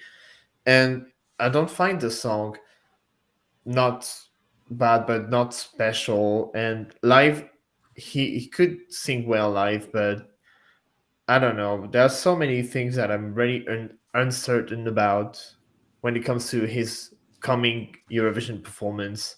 But overall, yeah, it's a bit boring to me. The song from Greece, I'm not a fan. I'm not a fan this year. That happens. Connor. So I will probably be the more positive one here on the jury, it seems. I thought I was positive. All right. Well, I have a feeling. Listen, so when I think about this song, I think back to how I felt about Rockstar last year by Malik Harris, where when you take the song out of the competitive lineup and you just listen to the song, and I'm like, you know what? This is actually not that bad of an entry. It's pretty good. It's a solid listen. From a composition standpoint, I do like that there's an ebb and flow and a high and low. I agree a little bit with Arnaud here that I don't love the ending 30 seconds. 30 minutes. I think that there was a better way to have perhaps kind of carried that last back section. But kudos to them for making a clap along section, because everyone knows Eurovision fans love those. But then when you put it back into the competitive lineup, should it qualify, I have a feeling that this is going to be a very low placement for Greece, because it harks back to that fondness that I had of the song, but I don't think that there's a lot of potential for it staging wise. And I think that it's also just the fact that I think it's his youngness. I think that that's what's getting me here, is that I'm not 100% confident in his ability to carry this song in a performance lens. I think that he's going to be able to perform it and sing it, but to really draw us into the message, into the staging, I have a really big concern about that, because this is the biggest thing he's ever done in his career ever.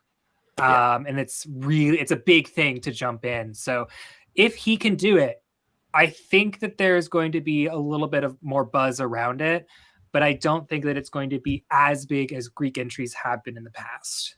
Okay. I still don't think you were nicer than me, but okay, we'll see. Now it My comes score down might to the be. score. We'll see. Well, here are our 4 scores, and then I'll give you the team score overall. I will say it's as far as I can go in terms of points, and I think I was kind. I don't think it's a bad song. It's a very radio-friendly song, almost like down the lines what Germany always trying to send radio-friendly, but I think it's just better melodically, and I just enjoy it and more. I'll give it 7 points. 7 points to Greece from me. James. All right. So the part I hate about the scoring is I'd rather you still give a low score to something that tries like this. They're trying to do something with this song. For me, they failed. And ultimately you're getting a similar score to, like, say, Poland, who just stuffed a dog turd in a paper bag and set it on fire with no effort whatsoever.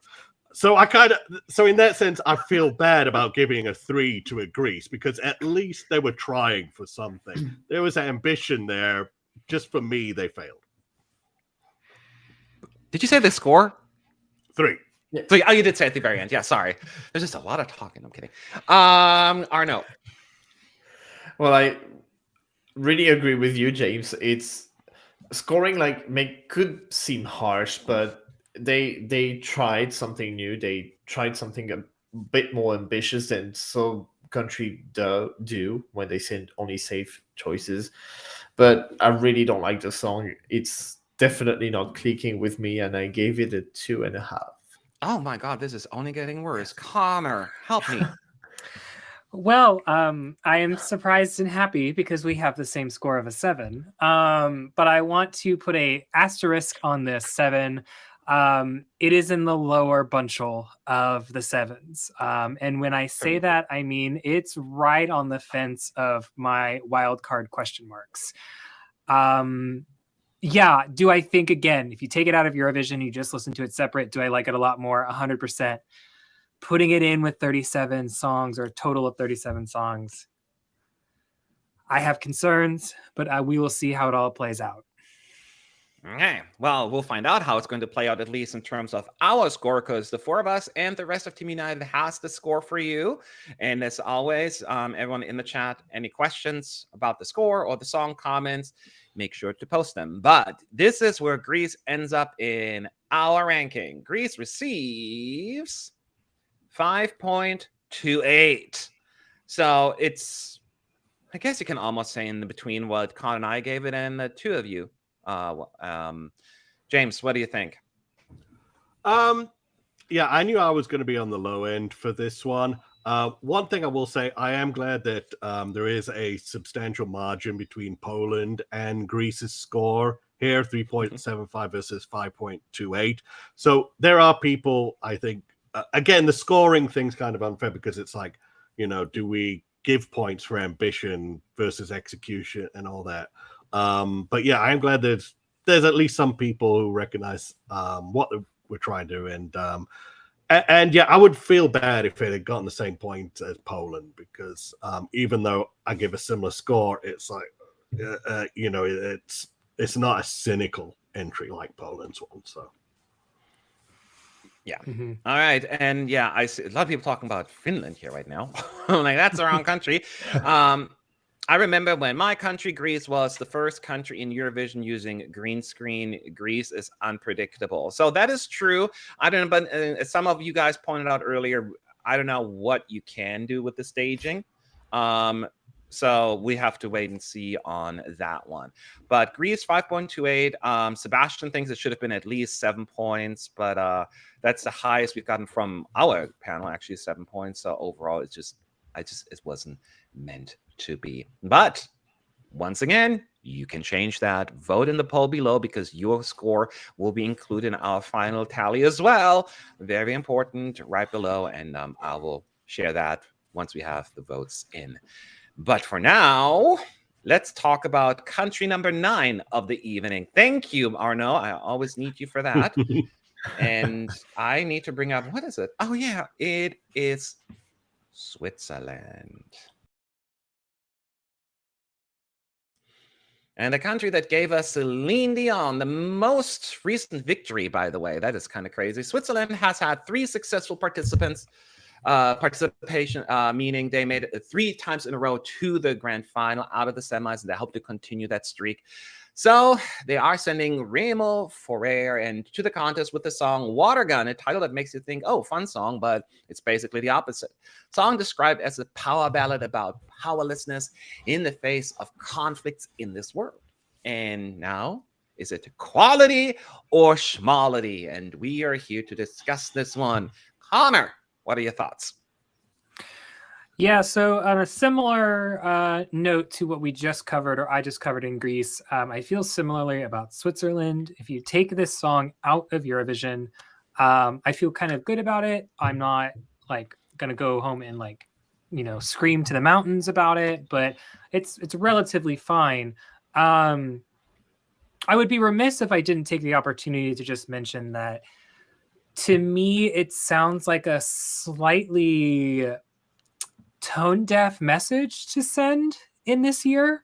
I think it's a very interesting choice, especially from Switzerland, the country of neutrality, to take this stance in a year when we are going through such political climate. So it's for that reason that like there's a part of me that wants to like it. And I really want to like Remo Ferrer. And I think a large part of my score is based off of him and not 100% the song. But I think that there might have been better songs and better messages to have sent with him to Eurovision than this one. So that's my positive spin on it. I do like the singer and I do like qualities of it, but I think it's really the message for me that really makes it, I guess, awkward, I guess. That's okay.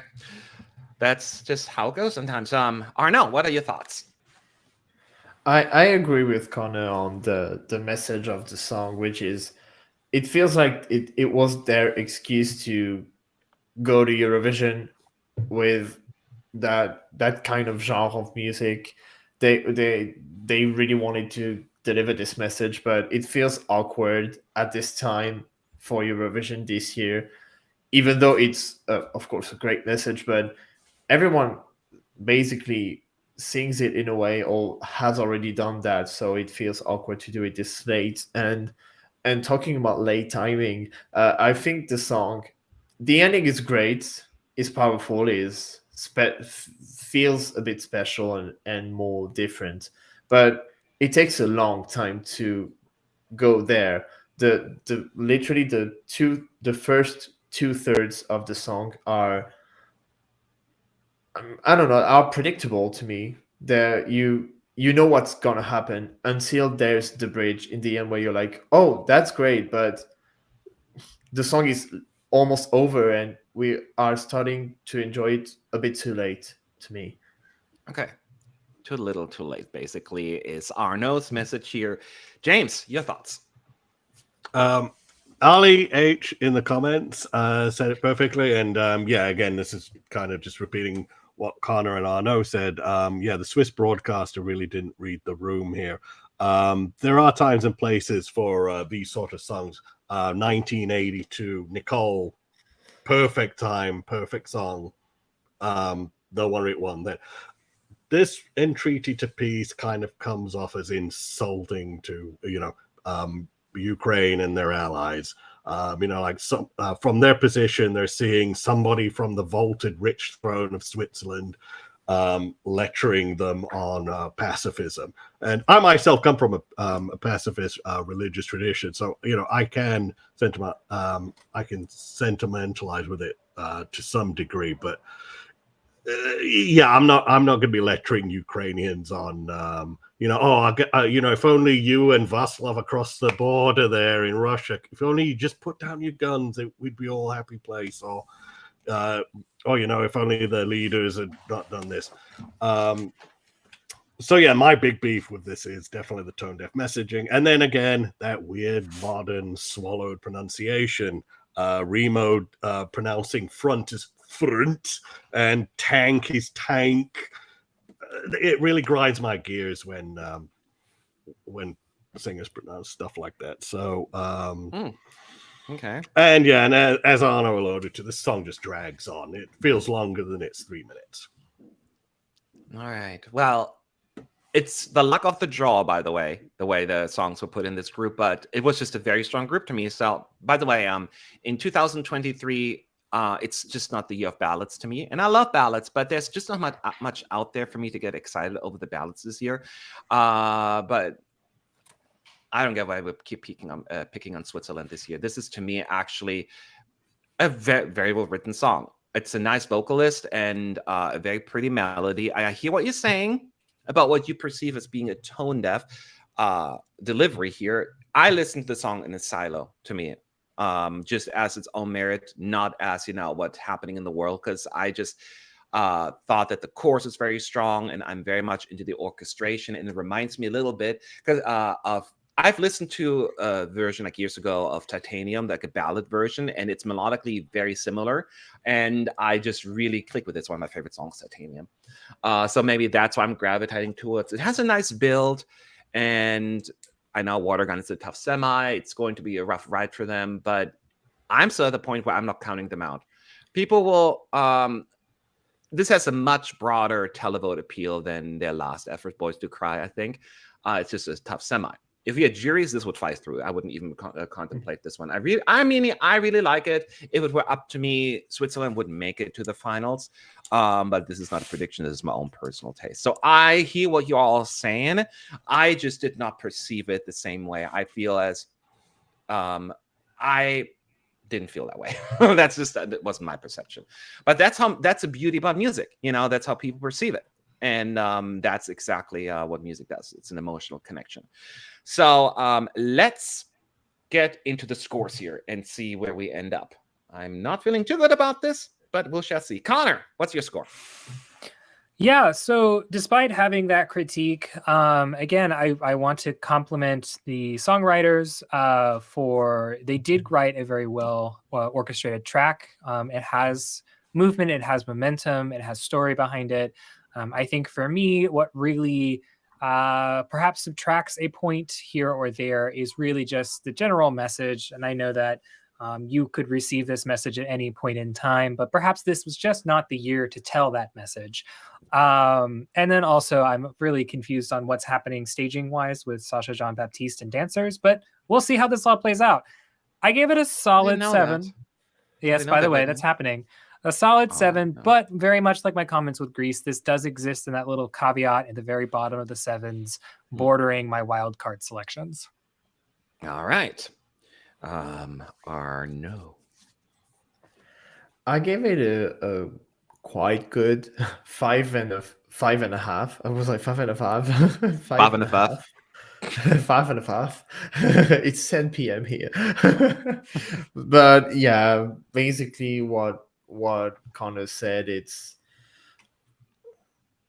still there still has been a decent work behind the creation of the song, but something, it's just some elements fall flat and some enhance the song. So okay, James. All right, I'm the miserable old bastard on the team, so I preface that, and I'm going to repeat what I said in the Greece video. Yes, Switzerland are trying something here. The Ukrainians and the Georgians I speak to did not receive this song very well. The reflexive response was F off. But those are just the people I know. Patrick may know others who embrace it. And yeah, as you say, you receive the song at different points in time. And yeah, some people could feel differently. But again, I'll repeat what I said with Greece. I do feel bad giving a low score for something that tries hard and flops versus, again, a cynical dumpster fire like Poland. And so again, I knew you're going to bring in Poland. So in that sense, I actually feel very bad that I gave it the same score as Poland, 2. Oh, Ouchie, bouchie. Okay. Yeah, so mine will be a little higher, significantly higher, I think. And as pointed out, I'm not just giving high scores for the sake of it. It just happens to be, trust me, there will be other songs in the other groups that will be less good. I'm trying to come up with a better word. But I really like this. I listened to Switzerland. I enjoyed one of the strongest ballads this year. I'm clicking with it, and I'm giving it 8 points. So hopefully I'll help to bring up the score a little bit, which I'm going to share with you in just 2 hot seconds. And any thoughts about the song in the chat, of course, or about the score. I'm not too optimistic about the score, so well, I already know it already. So, but here for the rest of the team and everybody else, here is Switzerland in our ranking. 5.20, so just a little bit below Greece, but certainly higher than Poland. But overall, one of the less ideal scores. As said, I knew this was going to happen before I even added up the scores. I know that this is not clicking with people as much as maybe they thought they would. I do think that Switzerland is almost falling to the same trap as the Netherlands, just keeping ballots and hoping people connect with it. And clearly that doesn't always work. I still have hopes for Switzerland. I like the song, but yeah, it's not looking good within the bubble. What do you think, Connor? I probably agree with the chat. I don't know if I would put it below Greece personally. But I think that the big picture here and perhaps a lesson to be learned is that Switzerland is taking a very critical approach at very serious topics, and maybe we just want something fun, you know? I think so. Maybe that's the piece that's not connecting, because I think the problem with this song is that people love it or people don't.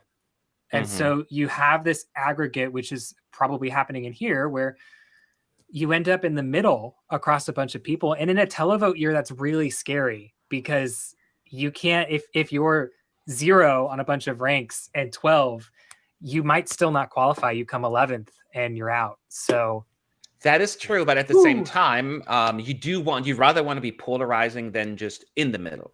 You know what I mean? And because otherwise you don't want to just be like liked and then nobody votes for the song because it's just liked enough but not worthy of any televotes. So I'd rather have a polarizing kind of situation where people put it dead last, because you don't rank in televote like you do and like the juries do. And I do think that Switzerland has a much bigger appeal to in the non-bubble, especially because the bubble, I think it's fair to say overall is on the younger side. And I think Switzerland's song could be more appealing also to a more I wouldn't say advanced age. It sounds kind of condescending, but certainly not like the 20-something or like the teens. I think more like 30, 40, 50, 60s people could be appreciative of that song a little bit more. So that I think Switzerland could survive this semi, but that's also just speculation. But yeah, overall, let's see some comments here. A more mature audience. Thank you, Osiros. I just tried to think on the spot. I couldn't come up with anything. I'm kind of part of it now, so I should know. And oh, by the way, somebody has to throw that out there for you, Connor. Listen to your interview, by the way, and you listen to your interview and listen to what you actually said, and then come back. I don't know what that meant. Do you remember what you said? What I said, and I don't quote because sometimes one blinks out in the middle of an interview, but it's about the Sasha Jean-Baptiste in the dancers. I trust her in the direction and the vision that clearly there's something out there and they have a vision for it. I'm just not sure that I understand what the vision is. I think it's the dancers. I trust Sasha Jean-Baptiste. She's very great. It's the dancers for me in this song that I'm not 100% sure how that's all going to fit in, but they can surprise me. So, That is true. That is true. All right. We got one more for tonight. And that is number 10. Exactly. I know. I don't know. You have to be on everyone just to give me every live stream so you can give me those numbers. But nevertheless, here we go. And it is the 10th country. What is it? Oh, yeah. Albania. And it's Albina for Albania. She's bringing along her family as well. Isn't that sweet? And Familia Kelmendi. They're going to join the singer on stage to perform Duje, the song that won the televote in this year's Festivalik almost said the Kansao, but say Kangas. Therefore, the privilege of representing the country at the contest. Albania will perform in the second semi. All they need to do is beat 6 songs, because there's 16 in the running, to make the top 10, therefore go to the grand final. We're here, not here to predict, I should say, but we're here to discuss the song. Let's talk this through. James, go ahead. What are your thoughts? All right.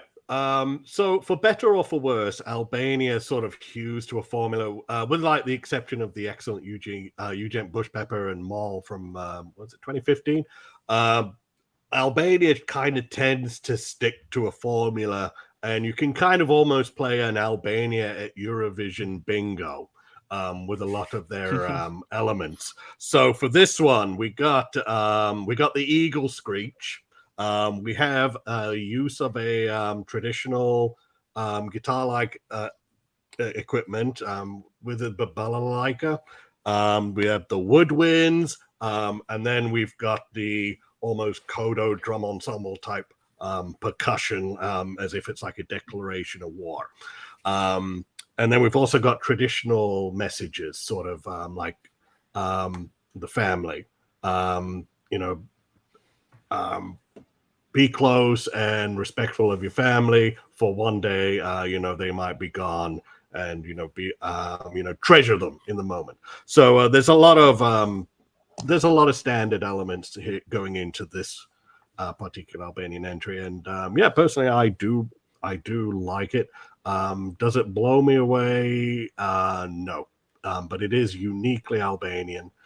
Can't mistake this for coming from any other country. And yes, I do find it sweet. The family sentiments plus the singer bringing along her actual family.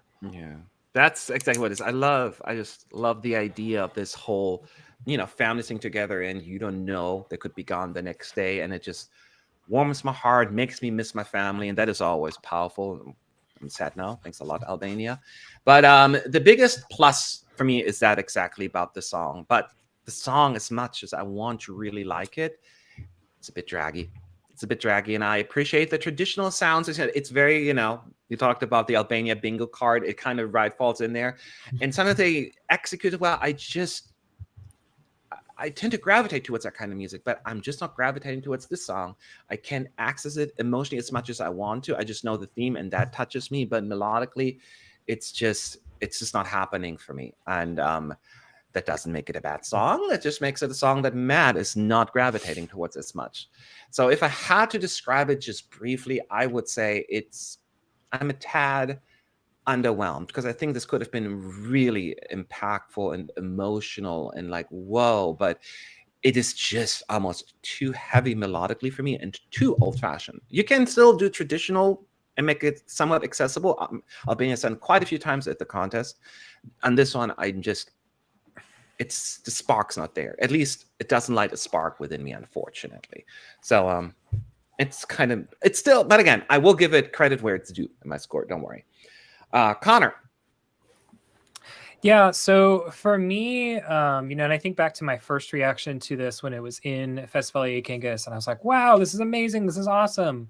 And I think that my likelihood to come back to it has decreased as we add more entries.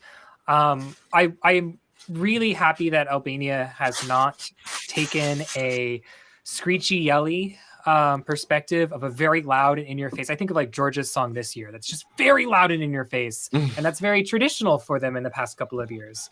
We have something that's a little bit more pared back and is just melodically more calming. And I do really like that. But I think the thing that perhaps I'm stuck on, this is perhaps in my bundle of wild cards, I think this one really comes down to the staging. And what does this look like live on the stage? Because if it's not done right, it could just be extremely messy and just kind of maybe fall apart. I'm very excited, though. They are more comfortable on stage than they looked in Festivalia Kangas. And when I say they, I mean the family, not Albania specifically. If they can just get everything right, I think it's going to come together. But of those things, what they get right, what they don't get right, I don't know. I still have a soft spot for it, but I'm not as drawn to it as I am other entries, especially other Albanian entries of recent. All right. Or no.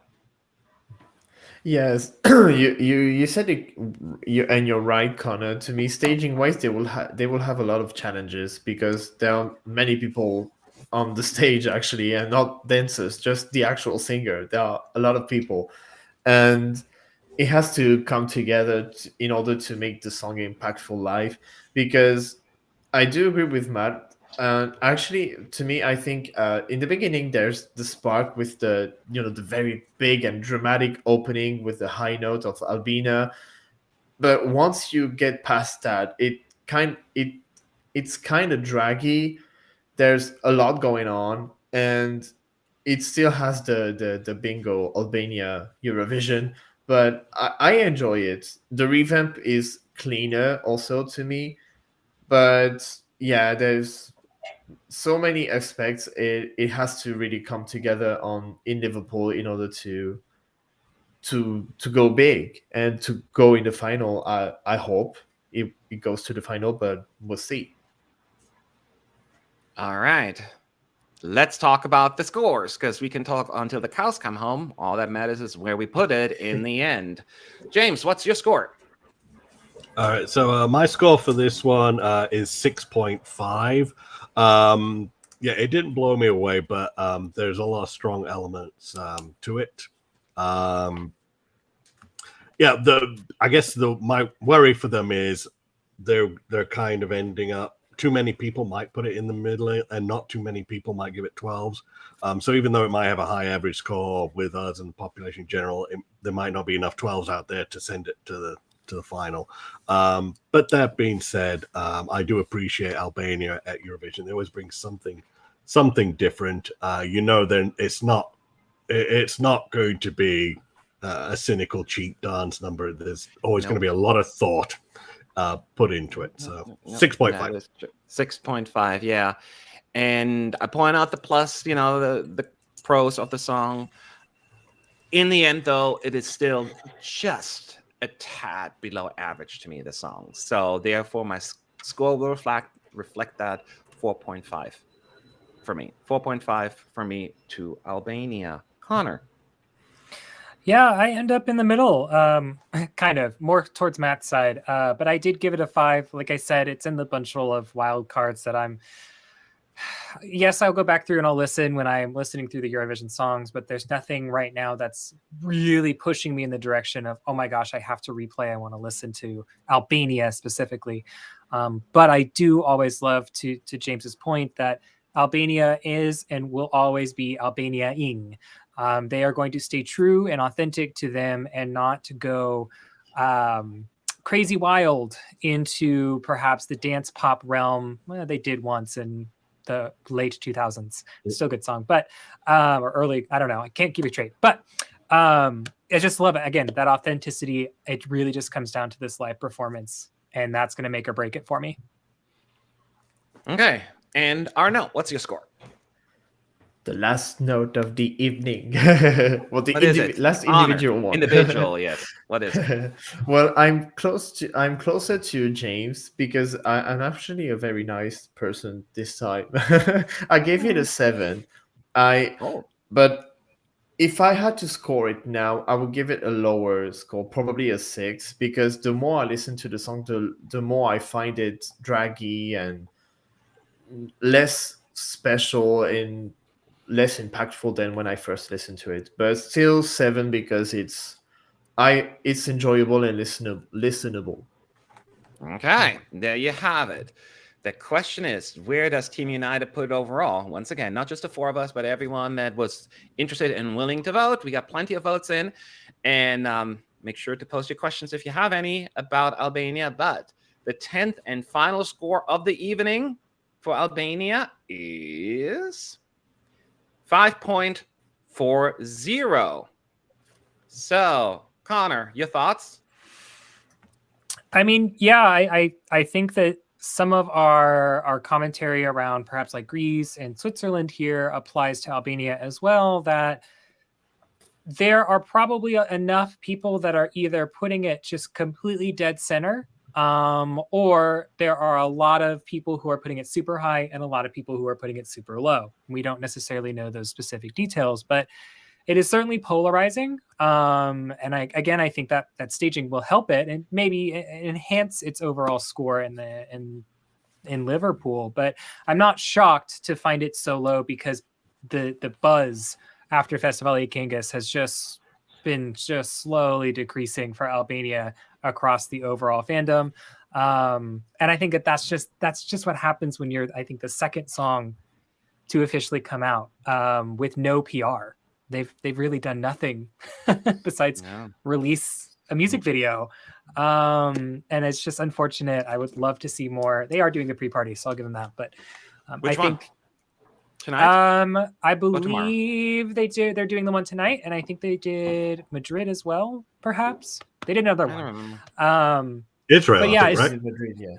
Israel, yes, they did Israel, but they just aren't being talked about because I don't think they're as present and availably out there as some of the other artists are at the moment. Okay. Any other thoughts from you, James? You're kind of like you're a little bit higher than the average there, but is that what you expected? Yeah, this is what I expected. Usually with our group, Albania only breaks the mold, starts running away higher with the score when people like Eugene Bush Pepper, probably messed that name up, are coming into the fray. Or I think Janita Maliki got a much higher score than that.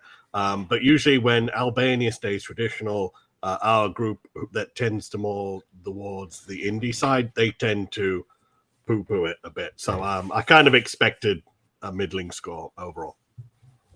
All right, there you have it. Those were the 10 songs for tonight. We got 9 more tomorrow. Connor and James will join me again on this one. If you have any other questions right now, just for a couple of minutes, let me know in the chat at ESC United. So before it can be in regards to the songs or anything else, Eurovision, let me just bring up the score one more time to talk the overall ranking here. Arnaud, what is your biggest surprise, if any, on this ranking? You think? Well, having Switzerland that low, yeah, I would have probably put Switzerland like 7th, then above Greece and Albania. But no, I don't have big surprises with this ranking. No? I think it's actually fair. Some songs I wish had a higher note, some maybe a lower note, but I'm satisfied with it overall. I think it reflects of course our opinion, but also the general opinion of the Eurovision bubble. Interesting. We shall see. I mean, there's still like 27 songs to come. Connor, any surprises to you overall? The biggest surprise to you of the evening? Whether good or bad? I would say it's actually really funny. I was just looking at all these, but my score is actually aligned with basically all the rankings but Albania. Really? Just in terms of number order.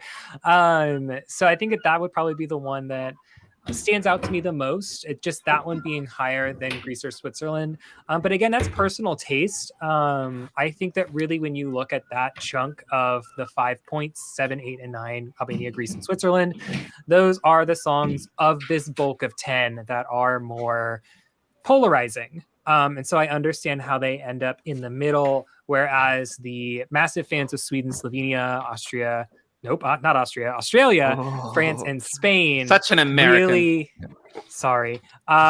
Really create more higher polarizing votes versus lower polarizing votes to aggregate out. So, yeah. And you, James, what's the biggest surprise to you? Like with Connor, the rankings more or less align with the scores I gave it. Except for Sweden, but that's just a personal quirk of mine. They are exactly where I expected them to be in this ranking in the 10. And Poland, I don't want to dump on Poland too much, but yeah, that's exactly where I thought they'd be. The big surprise for me is Malta, actually. So after what felt to me like one of the worst national selections of all time, if you look back at some who the busker was competing against, it was like amateur hour. Like some of these were just awful. It like reminded me of early stages Belarus. like the audition rounds. That's how bad it was. So for them to come out of that and to also, could Malta be a surprise dark horse for like a top 10 place? I've been saying that. Like, I'm just reading dark horse for qualification at this point when you look at the odds. But yeah, no, it is a pleasant surprise to see in this. I thought my biggest surprise is still probably, I thought Spain would be a little higher. I thought Spain could crack or at least get closer to the 8-point mark, more like where we see Australia. That would be more my thinking. So I was a bit surprised that they didn't do better. So that to me was the biggest surprise looking at the score. Because even I kind of knew the scores, I didn't know until I started ranking them last night where they would end up. So it was a little bit of a surprise for me as well. So a couple of questions. When is your prediction video coming? So I got to work on that, actually. I still need to gather the votes. Con, is it something that you can ask from the team? Sure, if you would like me to. Yes, thank you. Connor often helps me to, gather information, prediction for both semis, the top 10. That would be super helpful. And I'll ask some as well. But yeah, that's the next thing we need to work on because, I've been out sick for a little bit, so I'm a little bit behind as well. Let's see here. 8.3 versus 8.17 is a photo finish. We still got 27 more songs to come, and I don't know them by heart either, but I think there will be even closer, maybe even ties. You can have a tie, and then I have to apply a tiebreaker who got more high scores and all of that stuff. We shall see. Fernanda saying, I'm surprised me Australia and Sweden being so high. I would be surprised that anyone thinks Sweden would be this high.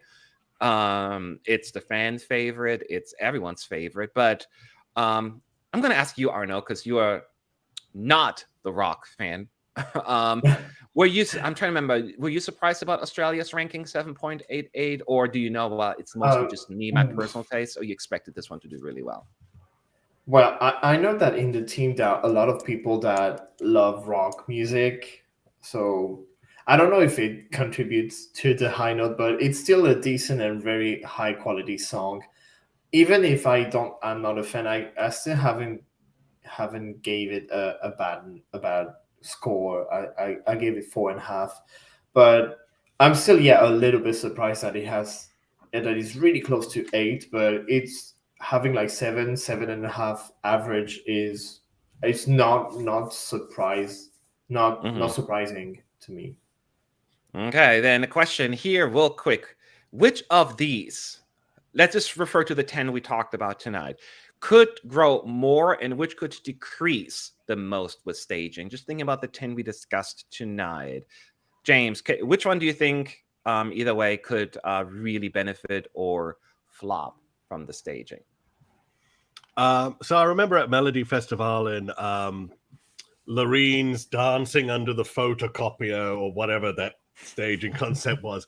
That really enamored a lot of people. And since they can't do that in Liverpool, now Sweden rarely gets staging wrong, but there could be a slight danger, maybe just slight, that the replacement does not work quite as well as the impact that again, I call it the photocopier because it looks like she's been lifted there and photocopied, but the panini. Yeah. So for me, that's the one with the danger of decrease. As for increase, I would say probably Switzerland with Sasha Jean-Baptiste. She is used to working with quirky entrants. She's worked with Georgia over the past few years, and you can't get quirkier than them at Eurovision.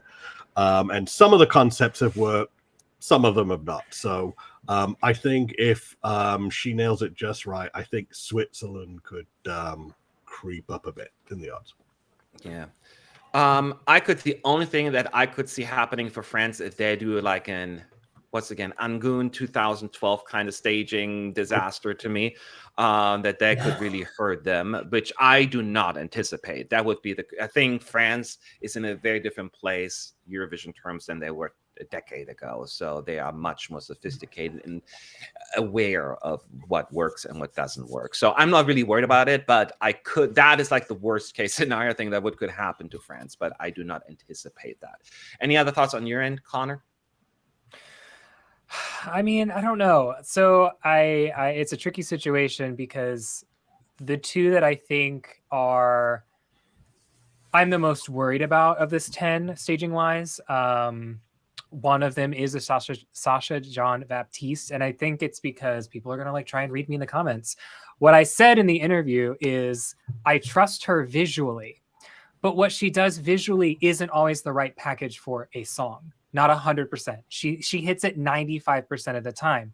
And what I worry is that depending on where they take Switzerland, could that be the 5% where this is a great package, but it's actually incongruent? And I think back to, this is not a Sasha staging, but I think back to Spain 2019. Wow, that was like really impactful staging and we all remember it, but not for the right reasons. Because it was good. I don't think that she's going to go that far of a direction. That's kind of a little bit of an extreme example, but I think that's the one that Switzerland could potentially make or break, or the staging for Switzerland could potentially make or break it. On top of course, the live performance and confidence. I think Greece is in there as well for the reasons I've already stated in our reaction there, because it depends on whether or not he is able to accurately portray whatever staging concept they're trying to put on. So it's really those two. I think everyone else of this group that we've talked about, I feel confident in because they're either very established and they know what they're doing, or we've seen them live already. In a national final. What to expect? We kind of, Fernandez asking, can you tell us what songs you're doing tomorrow, please? Or do you want to keep it under wraps? Well, yes and no. So we gave you a little preview of what's in the thumbnail. And if you check for tomorrow's, it will be definitely Serbia, Norway, and Cyprus, I think, right? It's on there. So I even forgot. So whoever's on the thumbnail, we definitely will discuss. I think those were the three. So that is what's going to happen. And then one more question. Do you envision a snap in these 10? Success outside Eurovision? So maybe a song, we're not talking about winning, but could become a global hit. I see all your wheels spinning and turning right now. I will say it's very hard to predict because Snap is a great song. But you never know what's going to go viral in the right TikTok at the right place at the right time. And it could have been a different song than Snap. I'm not taking away anything from the quality of the song, but it's really just the right person that has influence is able to make a splash with that entry. And that's how it goes. So out of those songs, in those because often England would be probably more likely an English song in English, and the only one I can think of, Malta. I could see having like this really like, whoa, that's another epic sax guy kind of moment, because the other one it's been a few years and it's just a different vibe. That's the one I could think of. How about you guys? Anything else that you agree, disagree, or you don't have an opinion? Harach in the comments brings up a good one. Armenia, the same social media people behind it. You're already kind of seeing Brunette, Armenia's entry. Mm-hmm. Whether you like it or not, they've got an effective social media game. So it wouldn't surprise me if we see them starting to bubble up in the United States on TikTok and do a snap and maybe get in the lower reaches of the Billboard Hot 100. Mm-hmm. Yeah, I guess that is true. We'll see how our team will rank that one. It's coming up. I don't even know when. I'm just trying to get one day at a time. So thank you, everyone, for joining us today. And thank you, Arnaud, Connor, and James for doing this craziness with me. I hope you didn't hate it completely. And everyone, have a good night. Get some sleep. Tomorrow is the London Eurovision party, but it is most likely not going to be broadcast. So instead of sitting at home sad that you're not there, why not join us for the next show? So until then, have a good night or good morning or whatever you are